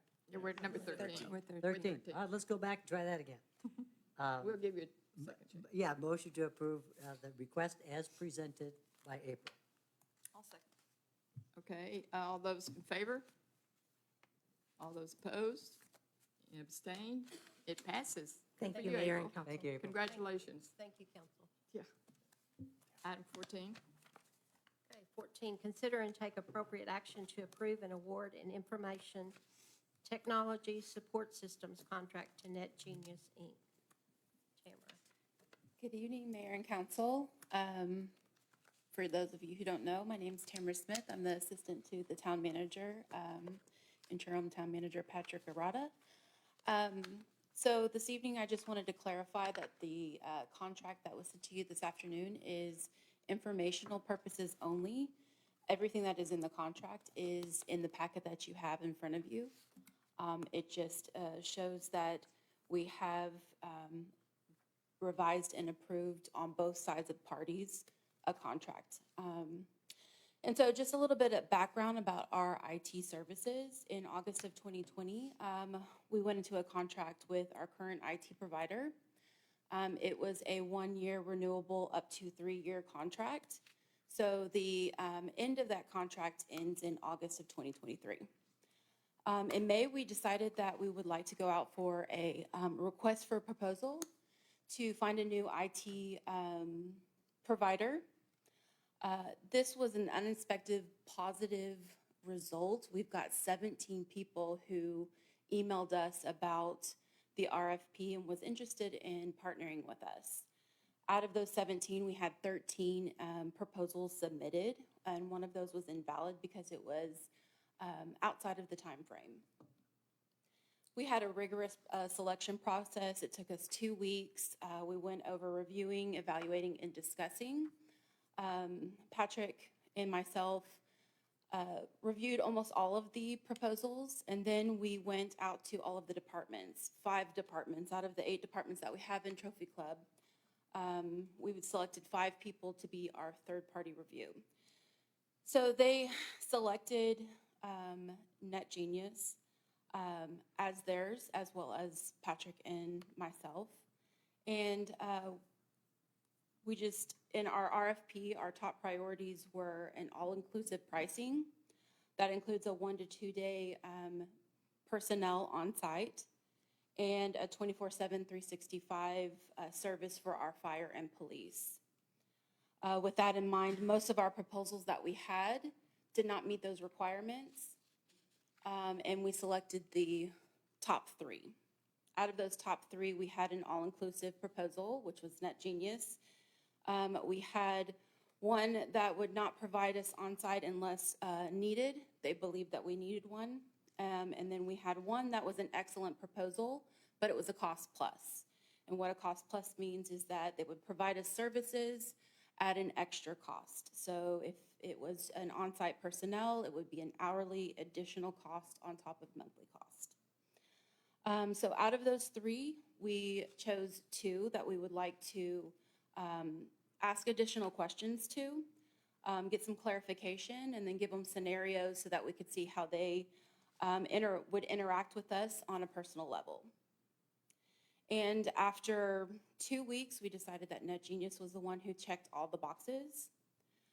They provide municipal experience, on-site personnel at a flat fee rate that the town of Trophy Club specifically asked for in our RFP, and they meet the needs of the organization.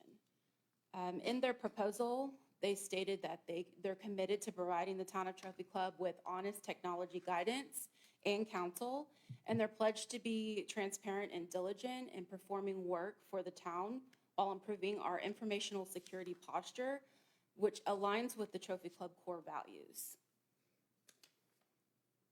We were able to negotiate the price down and still be provided the same services that was requested in the proposal. We have NetGenius here tonight, Ben Singleton, co-founder and managing director of business operations, and Mo Sadecki, co-founder and managing director of technology, to provide a little bit of information about NetGenius and answer any questions. We're looking for council's guidance tonight to discuss and approve the contract. The start date would be August 1st, and then they would transition they would transition with our current third-party vendor. So we have NetGenius here to speak.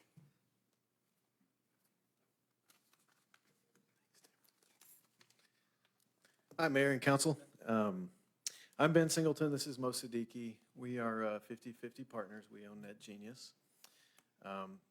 I'd like to tell you a little bit about our company. Before I do, though, I have to say, Mo and I grew up in municipal government. I was a full-time police officer, firefighter, EMT for 12 years, and Mo was managing our network at 14 years old. So we've been in the municipal government space for most of our lives. I've never seen a council commend and recognize people in the way that you all did today, so. Very appreciative. Yeah, thank you for Especially the that. staff. It's pretty refreshing. So about us, as I said, Mo and I we met at the police department, or at the city, as we were full-time employees there for about 12 years together. Mo was there a little longer than I was, as he started at 14. Truthfully, we would send a police car, actually. we sent a police car to Martin High School to pick up Mo to come manage our network back in the day. And, fast forward 20 years from then, and here we are. We've been operating this business for about 7 years now. And we've been very blessed. We have a lot of cities as clients, and they are the clients that we appreciate most for obvious reasons. So you have that. As far as our service is concerned, Tamara was very good about describing how we bill our service. There's a reason we do it that way. When we first started, it was unheard of. We were one of the first in Texas to start doing this. And the reason we did it is because we, in a previous engagement, we built a software system for tracking fugitives. And while we were out dealing with those clients, which were also cities because they were police departments, we noticed that there were many police departments who said, we can't call our IT. We've already spent the budget for this month. We've had them on site 3 times this month. It costs this much, and we're not allowed to have them out again until next month or next year or whatever the case. And we're talking about police officers out on the side of the road who can't use their MDC in their car to determine whether or not the person they just stopped is a capital murder suspect. And so to us, that was unacceptable. So the way our service works is you pay us a flat monthly fee every month, and you don't have to worry about it. If you call us, we will come out and take care of it. So we will very quickly, I hope not to impose, but I think we'll very quickly become a part of your family, and you'll get to know all of our guys. We have 7 full-time employees that you will interact with. And yeah, we're here to help. If there's anything you need from us, please let us know. As far as what to expect in the coming days and weeks, we will start with a network assessment. So we will comb through everything in your network and produce a report. And in that report, we will tell you what our security findings are, what our recommendations are in terms of what we think you should budget for in the coming years. And then we'll develop a plan with you as to when we're going to replace machines, what the town's goals are in terms of technology, and how we can make those things happen. And keep everyone apprised of active threats that are out there, because this day and age, Yes. it is very strange out there with some of the technology that we have to interact with and some of the attackers of those said technologies. So looking forward to working with everyone. And we're happy to answer any How will questions. that affect the 7 of us sitting up here? Well, I guess the first question is, are these managed laptops that you all have? No. They look like personal devices. So they're Okay. personals? Okay. Yeah. Do you get your email on these devices? So you may need some help with that.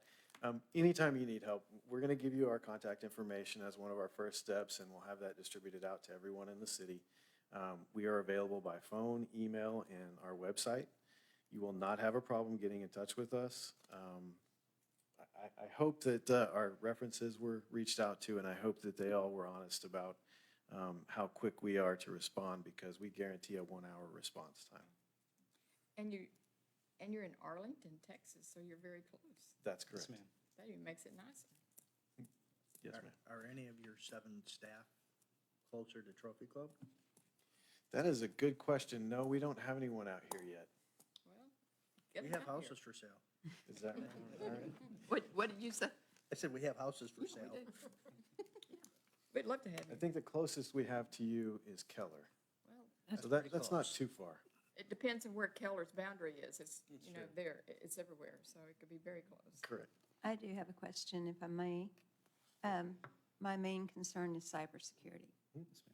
And what's going to keep us, do you have a net that can filter out the ransomware attacks? We know that this is 24/7 going on 24/7. How come we hear that Dallas has been turned upside down with one? You know they've got to have great strength in their IT security. How can you protect us against that type of attack? Sure. So in regards to the Dallas attack, actually, I have consulted on some projects for Dallas, and they were actually underfunded on their IT, and they were ignored on some of the recommendations that they needed for a B site or something to kick over to if there was some kind of attack that happened on their infrastructure. So what we do for our customers is not only do we take meticulous backups, because that's the only thing that can restore a cyber attack if something was to shut down the network, we also include a service where we can restore you to our data center, which is located in Dallas as well. So in case something happens to this city, God forbid, a tornado rolls through, a cyber attack happens, not only do we have our backups on site to restore, but if there's an actual physical loss of the building, we can restore you to our data center and resume operations. We keep in check with our law enforcement partners constantly. We are part of the CISA dissemination of any news or threats that are on the landscape, and we're constantly in training, learning about the new attacks that are coming out and how to defend it. To give you a bit of an idea too about our background with regard to cybersecurity, Mo and I have held intelligence conferences for the law enforcement elite, both in New York City and here in Texas. We are in touch with counterparts at the FBI and really every three-letter agency that our government has when it comes to cyber. We have a local FBI office in Fort Worth where two agents that work there have taken a liking to us, and they come to our office pretty frequently to get information from us. So when it comes to the cyber world of things, we're pretty in terms of the information. Now, as it pertains to protecting the town from cyber attacks, it's a layered approach, and we've always gone with that methodology because no one item is going to prevent you from being a victim of some sort of attack. There's an attack out there that we haven't thought of yet, right? So in order to prevent those things from getting through and from causing network leakage or any kind of downtime or outage or ransomware infiltration or anything like that, we start with antivirus. We have SentinelOne Complete, which we will be pushing out to all the machines. It's included in our service. You will not be charged for it. With that comes ransomware detection. And what that does is, ransomware, what it does whenever it infects a system is it encrypts everything in the system, turning it into random characters so that it's not able to be used by anyone who doesn't have the decryption key because it's just gobbledygook when you look at it. The Word file, the Word document that you once had is now just a bunch of random characters, right? So in order to prevent that from happening, we start with the antivirus. And what that does with the ransomware detection is it detects when a document is converted into an encrypted document. So it says, okay, we're seeing documents that are being encrypted on this drive, and it stops it right away. It prevents that machine from allowing that infection to spread to other machines on the network. In addition to that antivirus, we will have firewall rules in place that prevent things like zip files from being downloaded without administrator approval. There's a ton of layers, and we'll have a network security monitor that will go on the network so that we can do full packet capture. So if there is an infection, we can go back, and it's like a network TiVo. We can go back and see what exactly happened, and we can replay it, and then we know, okay, it was this attack from Russia that happened. This is the infection, so we know what the resolution to that infection is, so then we apply it, and we're back in business. Your backup, is it real time, or is it once a day, or is it just through the cloud? Every hour. Yes, ma'am. Every hour? Yes, ma'am. Okay, thank you. And that is an image-based backup, and It's very important to understand the difference. If you have a company that is backing up your files, right, they're just backing up the files. In other words, they're taking copies of all the files that you've stored in your system and they're putting them over here. If you have a ransomware infection and we have to wipe every machine and restore from that infection, it's not good enough to just take these files and say, okay, here's all your Word documents, right? What we want is an image system, an image-based backup, so that all we have to do is restore the image. In other words, this is your entire computer in this file. We restore this file, it is your entire computer with all the files, all the software, everything that you had on it exactly as it was. Whereas a file-based backup doesn't give you those softwares, doesn't give you your logon information, doesn't give you any of that, it's just the files. And to restore from just a file-based backup takes forever because we have to rebuild the systems, we have to reinstall all the software. With an image-based backup, you don't do that. And the other benefit is that should, as Mo said, a tornado come through here and God forbid wipe everything out, you all will need a place to go that has all of your data so that you can continue to conduct business. Our data center has that place, and it's in Dallas. So should that happen, we can have critical staff go to our data center, we'll set you up with a workstation, and all of the information that was in this network is in that data center in our rack. And so you're there, you can conduct business the next day. Thank you. You're very welcome. Back in 2020, when we switched over the last time, Chief, you probably remember, it was like a middle of the night, lock the doors, escort people out, and it was a real soup sandwich. And so as you guys come in, what kind of diligence do you do in terms of, are we doing the right things now? Do the previous guys do the right things? Are there monkeys in the works that need to be taken care of? It's a very good question. It's the first thing we do. We're going to do a network assessment. And what we do is we'll go through and we'll look at things like firewall rules and see. You'd be surprised. We've seen a lot of companies that will get brought into a business or a city, and they'll say, you need a new firewall. And they'll go buy the firewall, and then they'll put it in, and they'll say, all right, you're good. The problem is that firewall does nothing until you tell it, you need to block zip files, you need to keep this from happening, no traffic from China or any other European country.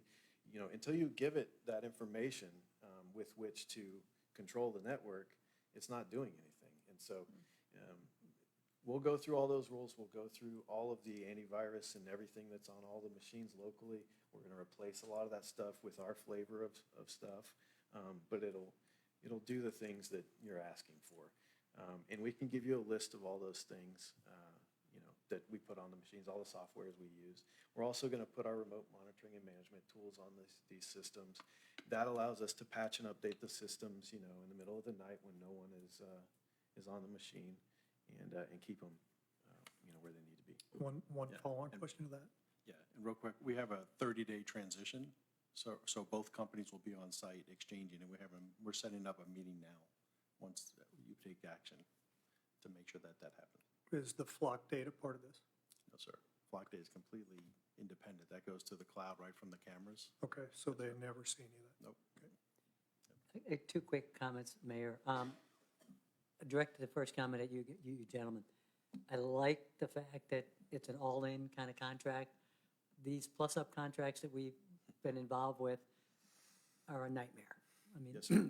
I know I'm on the finance committee at our church, and our air conditioning system, I swear we get charged when I have to think about picking up the phone to call them. It's a nightmare. So I like that. To the staff, you guys did a great job. Yeah. I mean, you really reached out. You went to the subject matter experts, which is not us, but everybody that needs to touch this. So good job from that perspective. Mr. Flynn, if I may, just to note on your point, the comment you made about, we don't have enough money for this or whatever, the nickel and diming that these companies do, if they have to come out, they charge you $400 just to show Yeah, up. if it's a nickel and a dime, I can handle it, but it's never a nickel and a dime. Right. Goes to dollars, right? Yeah. That is both bad for your budget and bad for your technology, because what ends up happening is you stop calling us, right? Something happens and you're like, it's going to cost money.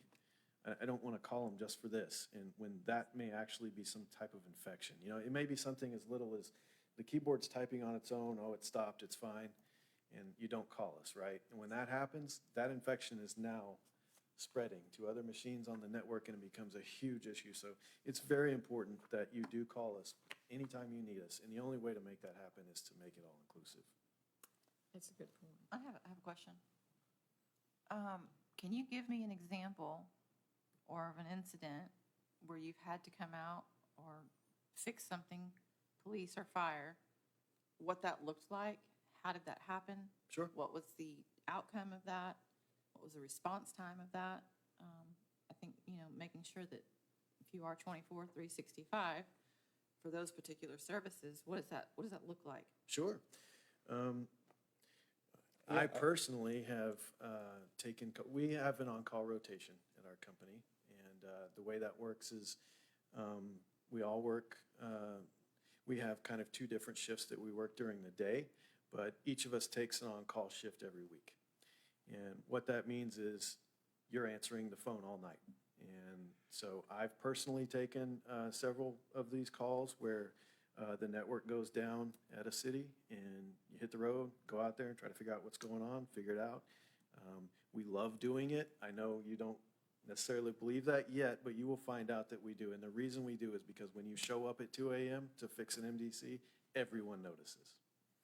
And everyone appreciates it, and it's where we earn our stripes, is showing up to take care of that kind of stuff. My favorite incident was the ice storm of 2021 and the power outages that were happening. And basically, the dispatch center of one of our cities was completely down. And lo and behold, there was some critical infrastructure that wasn't properly put on dedicated circuits. We made the drive out in the ice. Yes, it took a while, but we safely made it there, and we got the services restored. So the communications between the police officers and their vehicles and the dispatch center started flowing. That response took maybe 2 hours to get them up and running, but I'd like to say that, even with an ice storm, we respond and we will take care of the problem. Okay. Other questions, comments? Dennis, you haven't said anything. I have a question. I've already been through one agenda item tonight, but I'm not going to screen the servers. I know. No. Just go for You it. do deal with the computer illiterates. We don't No, call like them that. myself. No, it's, All So right. they we're can just make my missing phone some work? education, yes. Yeah. Can we All fix right. that? I- Well, I- did they yeah, they answer your answered my- question satisfactorily? Yes. Okay. I have a question. Oh, good, go for it. Okay. You see the laptop sitting here.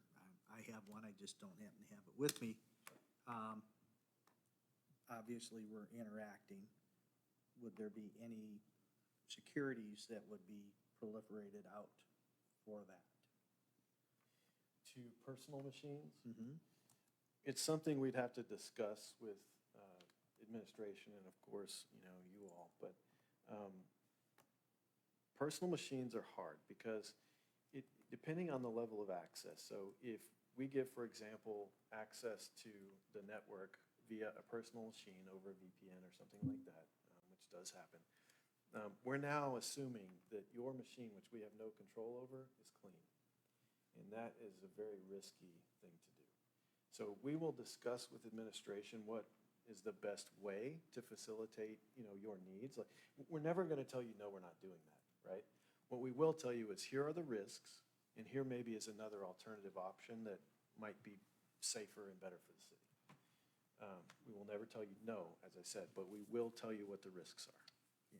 And I'm not saying that we have a need at this point in time. Sure. I'm just looking for something that down in the future for collaboration. Sure, and there are other options.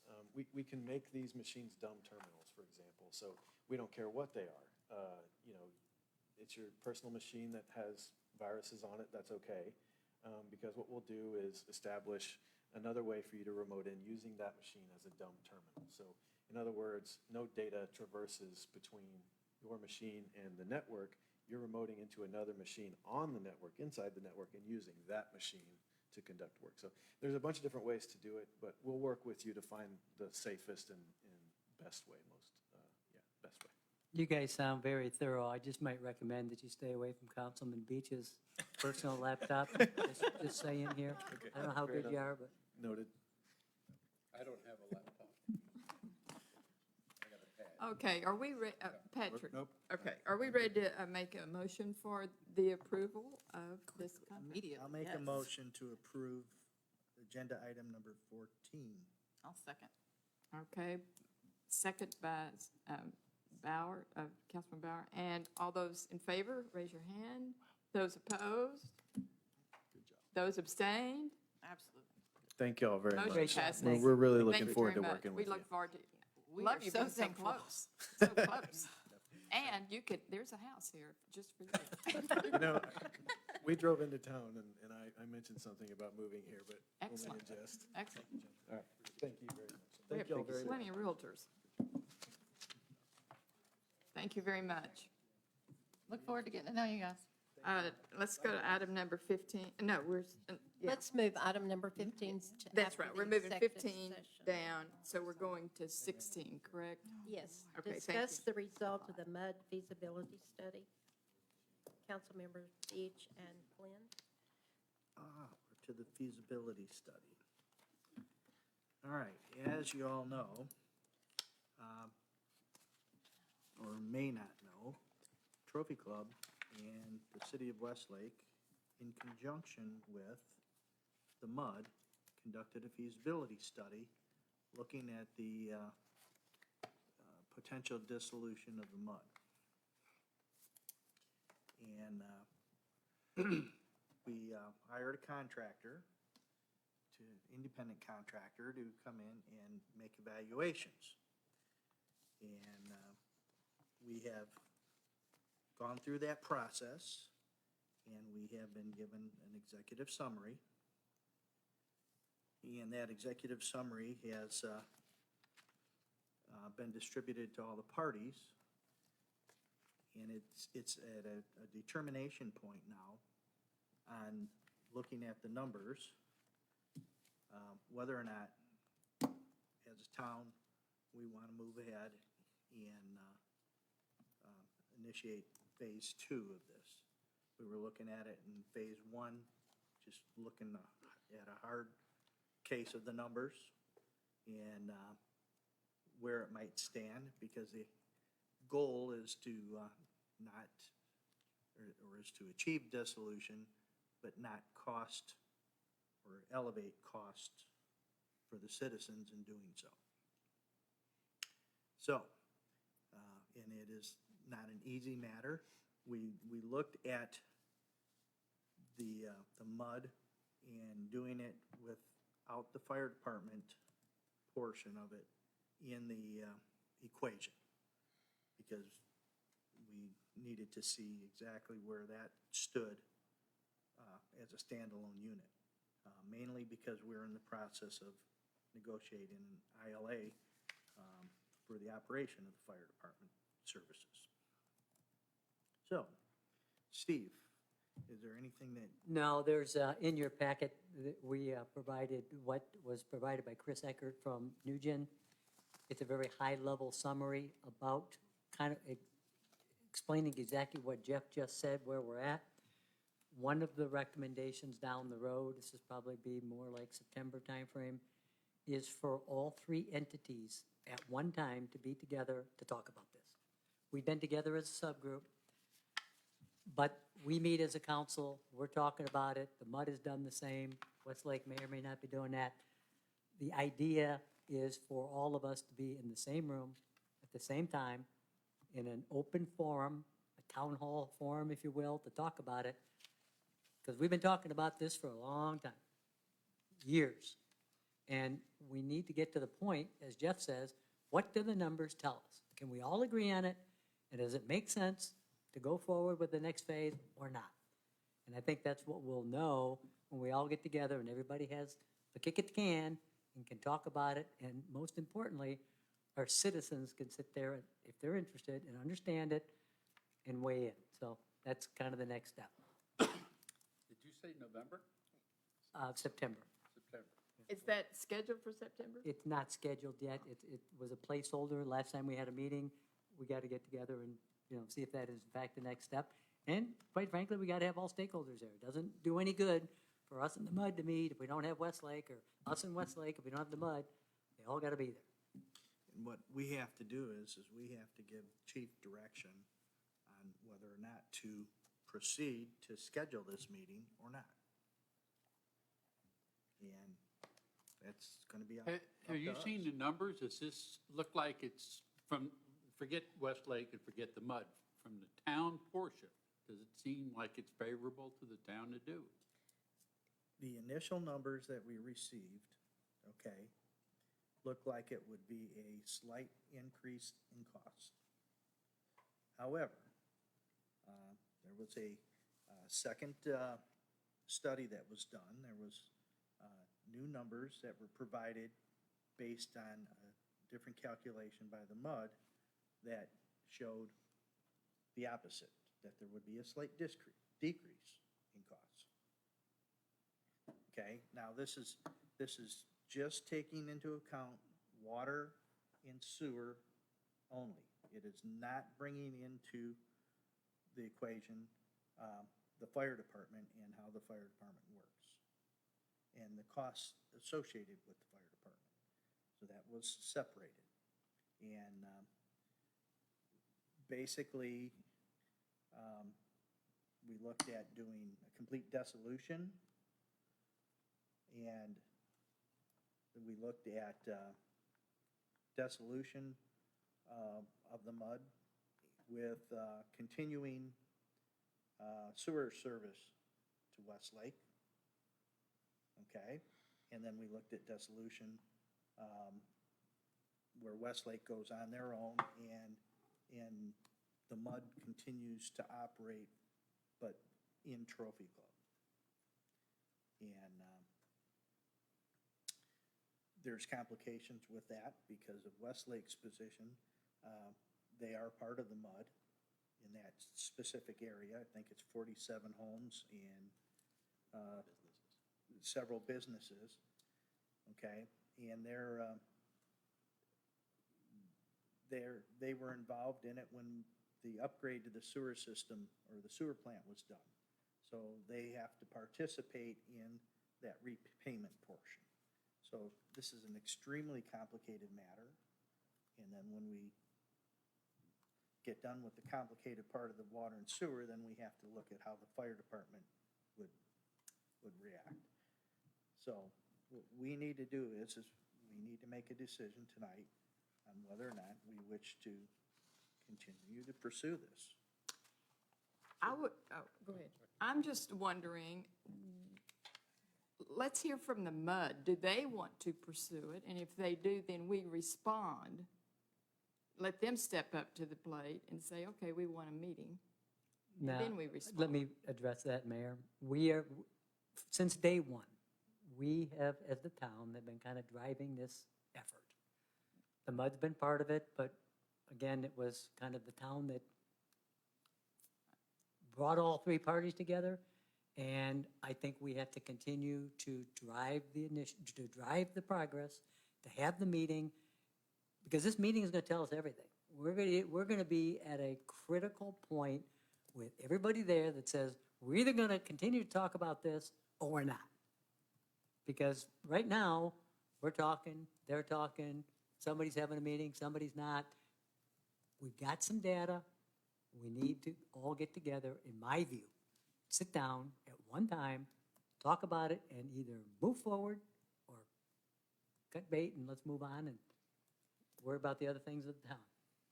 Then is that meaning you and Jeff would attend a meeting of the other parties, or would that require the council and the other parties? My view is it would be whoever on the council wants to go, but it's open to everybody. I mean, I'm talking about a town hall type meeting where key people in this community who've been part of this, we know who they are. I mean, this has been going on 20 years. Let's have a presentation that everybody can hear at the same time with the same information, ask all the questions, and make a decision whether we're going to go on or not go on. Because I think we're at the point where the numbers are going to tell us one way or the other whether this makes sense. And if you don't have all of the parties there, like Westlake, are you going to achieve your goal? I don't see how you can. Okay. All three, I mean, in my view, if we have this meeting and one of the parties doesn't show up, then that tells us something, doesn't it? Correct. Yeah. So I thought I heard you say that Westlake doesn't want to play in the sandbox. That's not the case, but they have indicated that they would like for us to lead the effort and make a commitment. Okay. Okay. I was expecting to get the feasibility to look at in June and July, and now I'm hearing September. And I'm hearing different numbers from different things. How much are we paying for this? Is it a set fee? It's not to exceed, I think, 50,000. That was for phase one, which is now complete. Yeah, so we paid half of that. So, Westlake paid the other half. all right, so we're in 25,000. How much more are we going to be in for this next phase? We don't have a number on that because They haven't given, we haven't devised what the next phase would exactly look like at that point. okay. Got it. So would you have this combined meeting before you do the next phase? How does, We have to, because we're not going to go, in my view, we're not going to go forward unless all three parties are going to be part of it. okay, And all three parties need to exactly. financially be part of it, because that wasn't the case in Right, phase. so phase one's complete. Yeah. Then what is phase two? Having this meeting or getting more reports? It's more analysis, it's more exactly, okay, if you want us to go forward, we think this makes sense financially, what's it gonna take, how's it gonna roll out? I mean, that's kind of the Well, when we sausage had our making. first meetings in executive session on all this stuff, I was expecting this report in June, July to be that. Well, Analysis. we knew it was gonna take 90 days to pull that. Right, yeah, and remember, I'm talking about, I know, Thought it would be the analysis. this is months ago that we had these meetings. We initially approved the cost and to do this and set up the subcommittee. All right? The only point that I have is if, my understanding, and I'm mud ignorant, my understanding is that ultimately Westlake wants out. And if Westlake wants out, who foots the bill? We end up footing the bill. So that's why we have to drive. And if the three entities aren't getting together and talking, then someday we're gonna be blindsided and we're all gonna write a check. So, Well, they've been to down me, that it road, you're needs to right, be a Carl, conversation. before, right? A couple of years ago, they tried to go to the legislature and, it's gonna happen again. Yeah, let me see if I can help. Okay, so we have a feasibility study report that came out that was finalized. Alan provided some different numbers. We came up with a second report. So that's what he's talking about, is we got clarity on that the other night. But what you're talking about tonight, is moving forward.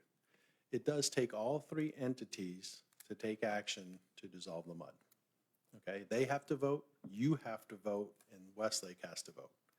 Okay, so that's what we're talking about. So what he's talking about is a joint meeting with all three boards, the MUD board, the town council of Westlake, and the town council of Trophy Club. Get together, have a meeting, let Chris talk to you about these numbers and the information he's found out, and let you know what it means, what the sewer rates are gonna be in years to come, what the water rates are gonna be here to come, what the buyout is to pay for the debt that the MUD has, and how that would all work. The question truly is, do you want to have that meeting? And if so, what agenda item do you want on that agenda? Because if there's no action item, because we would need an action item on the agenda to make a decision, right, to dissolve the MUD or not, because you have to take action. And I'm not going to say what, the town manager of Westlake says, but we're talking, and he's not interested in moving forward until after you take action. Trophy Club has to do something before Westlake will even entertain doing anything else. So, he and I had that discussion the other day. So, and the MUD is what the MUD is. And if we take action, then the mud needs to take action. Is No ma- that, I mean, they have to get in, Nothing happens unless all three of you that's take the correct. same And action. so the question is, do you think the mud would take action? Do you believe that the mud would want? That's a better question. Do we believe the mud? Do you believe the From- mud from wants what- to dissolve and become one governing body? And I think that is, hey, guess what? Past experience predicts future. So, Well, do I believe it? do you believe it? I think that they're ambivalent at this point. Okay? And does it behoove them to continue on residing or in their present existence when we could move everything under one roof? There is a whole host of positive things that would come through with the dissolution of the mud. Starting with, if you all remember in Ice-Mageddon, when it was, they weren't postured for putting out the public information of water outages and main breakages, things of that nature. Okay, if they were part of the city, we have a communications department to handle that. There's a lot of positive to come from this. First of all, the PID residents have no voice currently in the affairs of the mud. Okay? If it's dissolved, okay, the town council speaks for the people and the people speak to the council members. You know what, Jeff?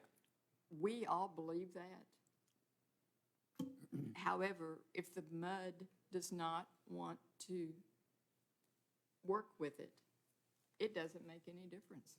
And apparently they don't. Or we would see more action or more activity from them coming to us and working with us. Wouldn't you agree? I would agree, but I also would agree that if we don't do anything, if we don't take a vote to say that we want to dissolve the mud, then we've guaranteed an outcome. Well, if we take a vote to want to dissolve the mud, but they don't want to dissolve the mud, what difference does that make? Well, then Westlake takes a vote. And mud elections are coming up. Yeah. You know, I don't know. I've been closer to this than probably anybody up here. I've been on the mud. I've been listening to this for a long time. I guess I would challenge every council member in the next week or so. Ask yourself the question. And I'm asking myself this question too. Is the MUD organization and the services that the MUD provides to this town, is it a quality organization? Is it a quality group of people? Is it quality water? Do we have TCEQ jumping down our back because we're not a well-run organization? I think that's the question we have to ask. Because the numbers got to make sense at some point. If they don't, then we got to stop talking about it. But I think we need to, in fairness, step back and say, is it worth all of this? I mean, Jeff brings up some good points about some other, things that could be achieved. But maybe better communications could be achieved tomorrow just by trying harder and focusing on it. I'm just challenging all of us to ask ourselves that question. Dennis. Okay. You made a comment that this report's finalized? The feasibility study, yes. Yeah, the feasibility study is finalized. Then why don't I have a copy to look at? That's a good question. I'm not making any decision until I see that report, and that's basically the same thing I said when it was originally approved. That whether or not we continue on is based on what I see in that feasibility. But I see in the talking points, there's confidentiality of data, and I'm trying to think of, well, we just paid for it, why can't I see it? And before the MUD directors, I understand what you're saying, and understand that if the MUD directors haven't seen this, what's to say that they can make up their mind?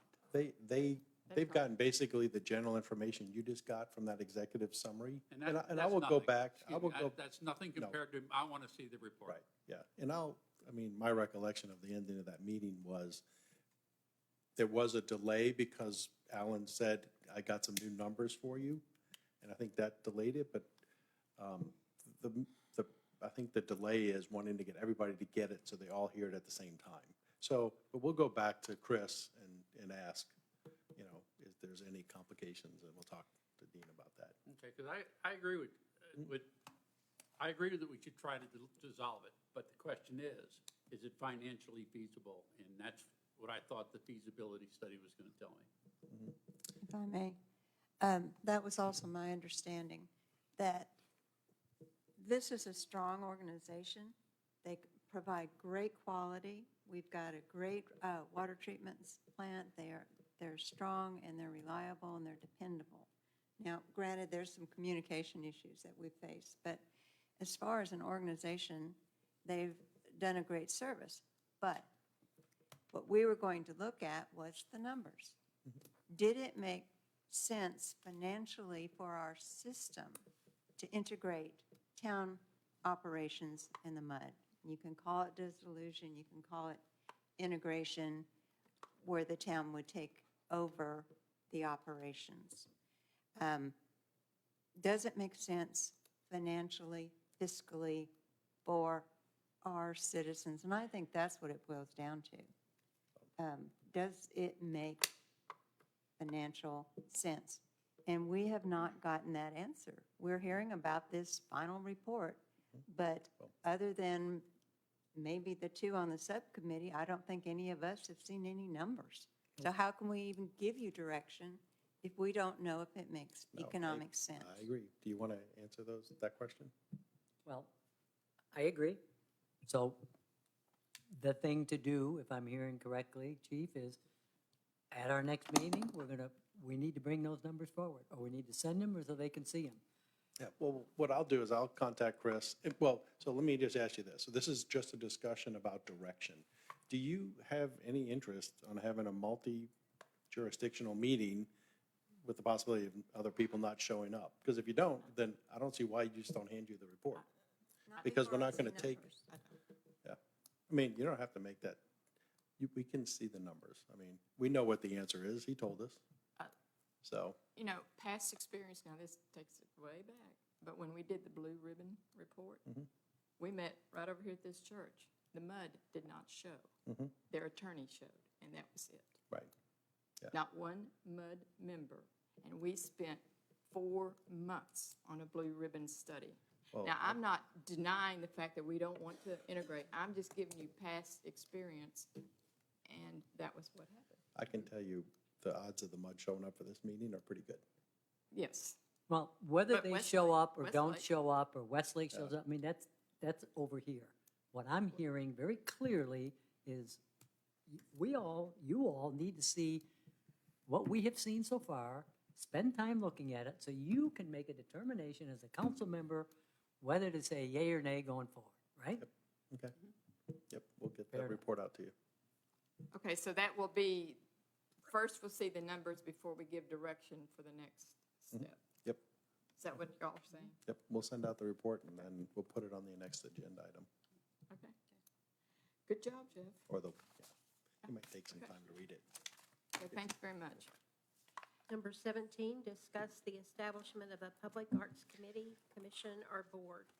Tamara.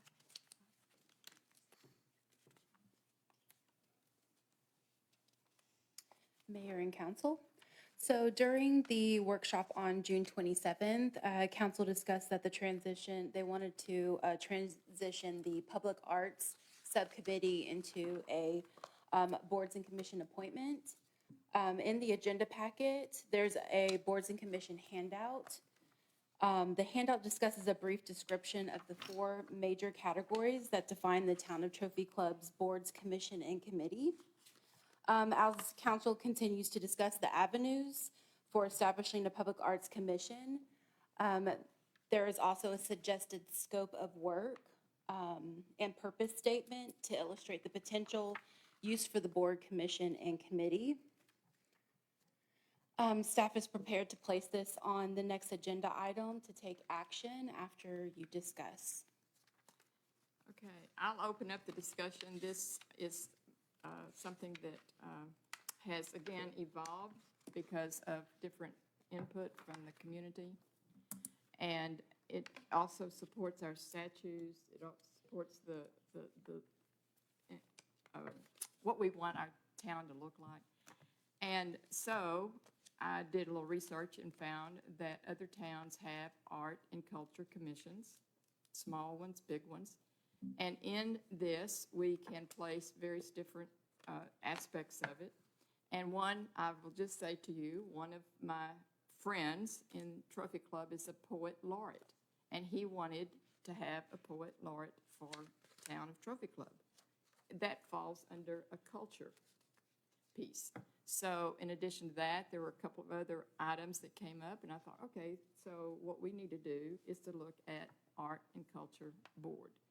Now, the other reason I wanted to do it is I think it gives us another way to reach into the community and bring people into the town, into the community to support and build and create our town. And it kind of takes us out of the analytical stuff and gets us into creative stuff. So we've got a lot of creative people in this town. We have people who want to contribute to the town. It would give ways for them to dedicate money, donate money. Today, I just received a note from a resident here. She oversees children dance, and she wants us to come to the dance over in Keller. And I called her and I said, Beth Ann, we are going to open up this. Are you Beth Ann? Oh my goodness, there she is. And so she's very interested in serving on this committee.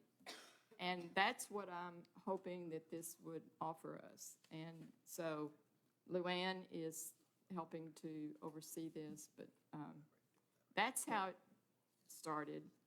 It has a way, again, to build our community. Any other comments? If I might, as far as structuring this, we would want it to start as a committee, so that committee can structure it by stating the goals and timeframes, setting up how many, it would not be a board, it would be a commission, I would think. Yeah, setting out how many people they would want on it, what the direction would be, how they would, what would be included, what genres, what we're going to put into this ultimate commission, and then have that serve as an ad hoc for maybe 6, 9 months, a year, until they're ready to go into a full-blown commission, whatever it takes them to plan it out, get it organized, and get ready to present it to council. Well, I love your slide. These are, y'all, if you haven't looked at this, this really lays out the difference between boards, commissions, and committees, which we haven't really had a good source of. So this is just an opportunity to talk about direction. Does the council want Tamara to proceed? And then maybe we can come back and talk about this related to a decision for a board. Is that what you're looking at this for? Correct, yes. Okay. I can put These it are on the really next agenda item if y'all, or the next agenda if you'd like to take action on it. Yeah. I think it'd be great if we could look at this and come back prepared and take action at our next council meeting. Perfect. Because we would like this to coincide with our selections and our appointments to boards and commissions so that they can get started ASAP. Right, Beth Ann? In September. So that'd be great. Okay. How about that? Do y'all speak for the council? Okay. Thank you. Perfect, thank you. Okay, thank you. Well, let's see. We moved 15 to the end. Yeah, we moved 15 to the end. And this is Patrick.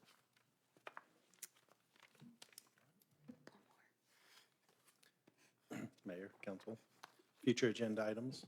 So the strategic plan, we're still waiting for a workshop to talk about that. Item number 2, we'll be discussing an executive session. The roundabout, we'll get to that. We did just paint the roundabout with updated striping and stuff, and we'll come back to that. I think we're still working on some additional, different funding or a different company for some flashing lights and stuff for the crosswalks. I think they went out to a different company. The short-term rentals, we'll pass that off to our new attorney and revisit that in the future. The baskets, also the same topic, and then you just talked about the Public Arts Committee. So, In the packet, you want to change Sheridan to Oldham? okay, Which one? Number 6. yeah, the Oh, committee. oh, yeah, that should be council, that should. Okay. Anything, anybody want to add or take off, or? I do. Yes, ma'am. I'd like to add to future agenda items, 2 items I'd like to look at. One, I'd like to relook at phase 2 of the pool. And second, I would like, go ahead. Second that, is that what you need? Yep. Okay. Okay. And then second, I'd like to explore options to look at revenue for Trophy Club Park.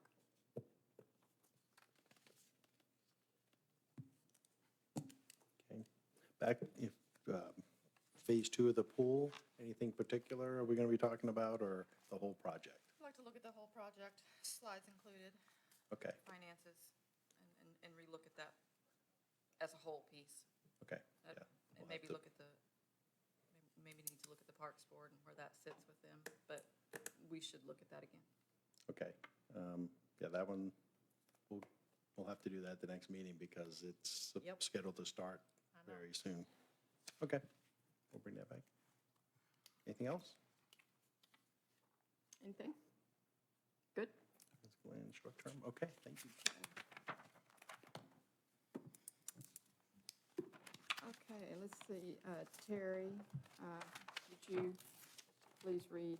Executive session, 19, pursuant to the following designated section of the Texas Governmental Code, annotated Chapter 551, Texas Open Meetings Act, the town will recess into executive session to discuss the following.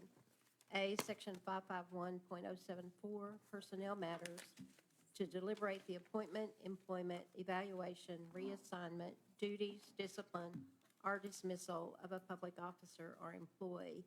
1, town manager, 2, town secretary, 3, town attorney. And number 20, pursuant to the following designated section of the Texas Government Code, annotated Chapter 551, Texas Open Meetings Act, the town will recess into executive session to discuss the following. Section 551.071, consultation with attorney. I would like to point out that the mayor has submitted a conflict of interest, and she will leave the meeting before we talk about item 20. Okay, we will, it's 9:26, we're going to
Excuse me?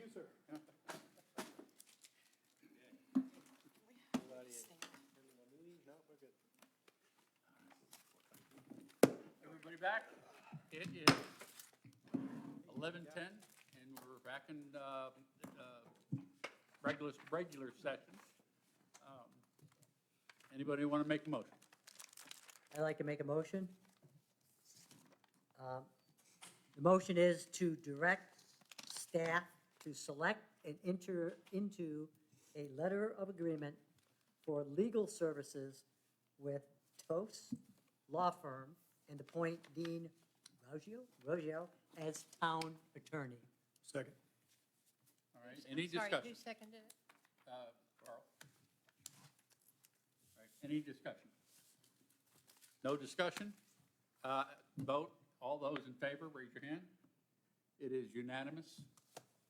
Motion passes. All right. Motion to adjourn. Second by Stacy Bauer. 11:10, we're adjourned. Good job, sir. Thank you.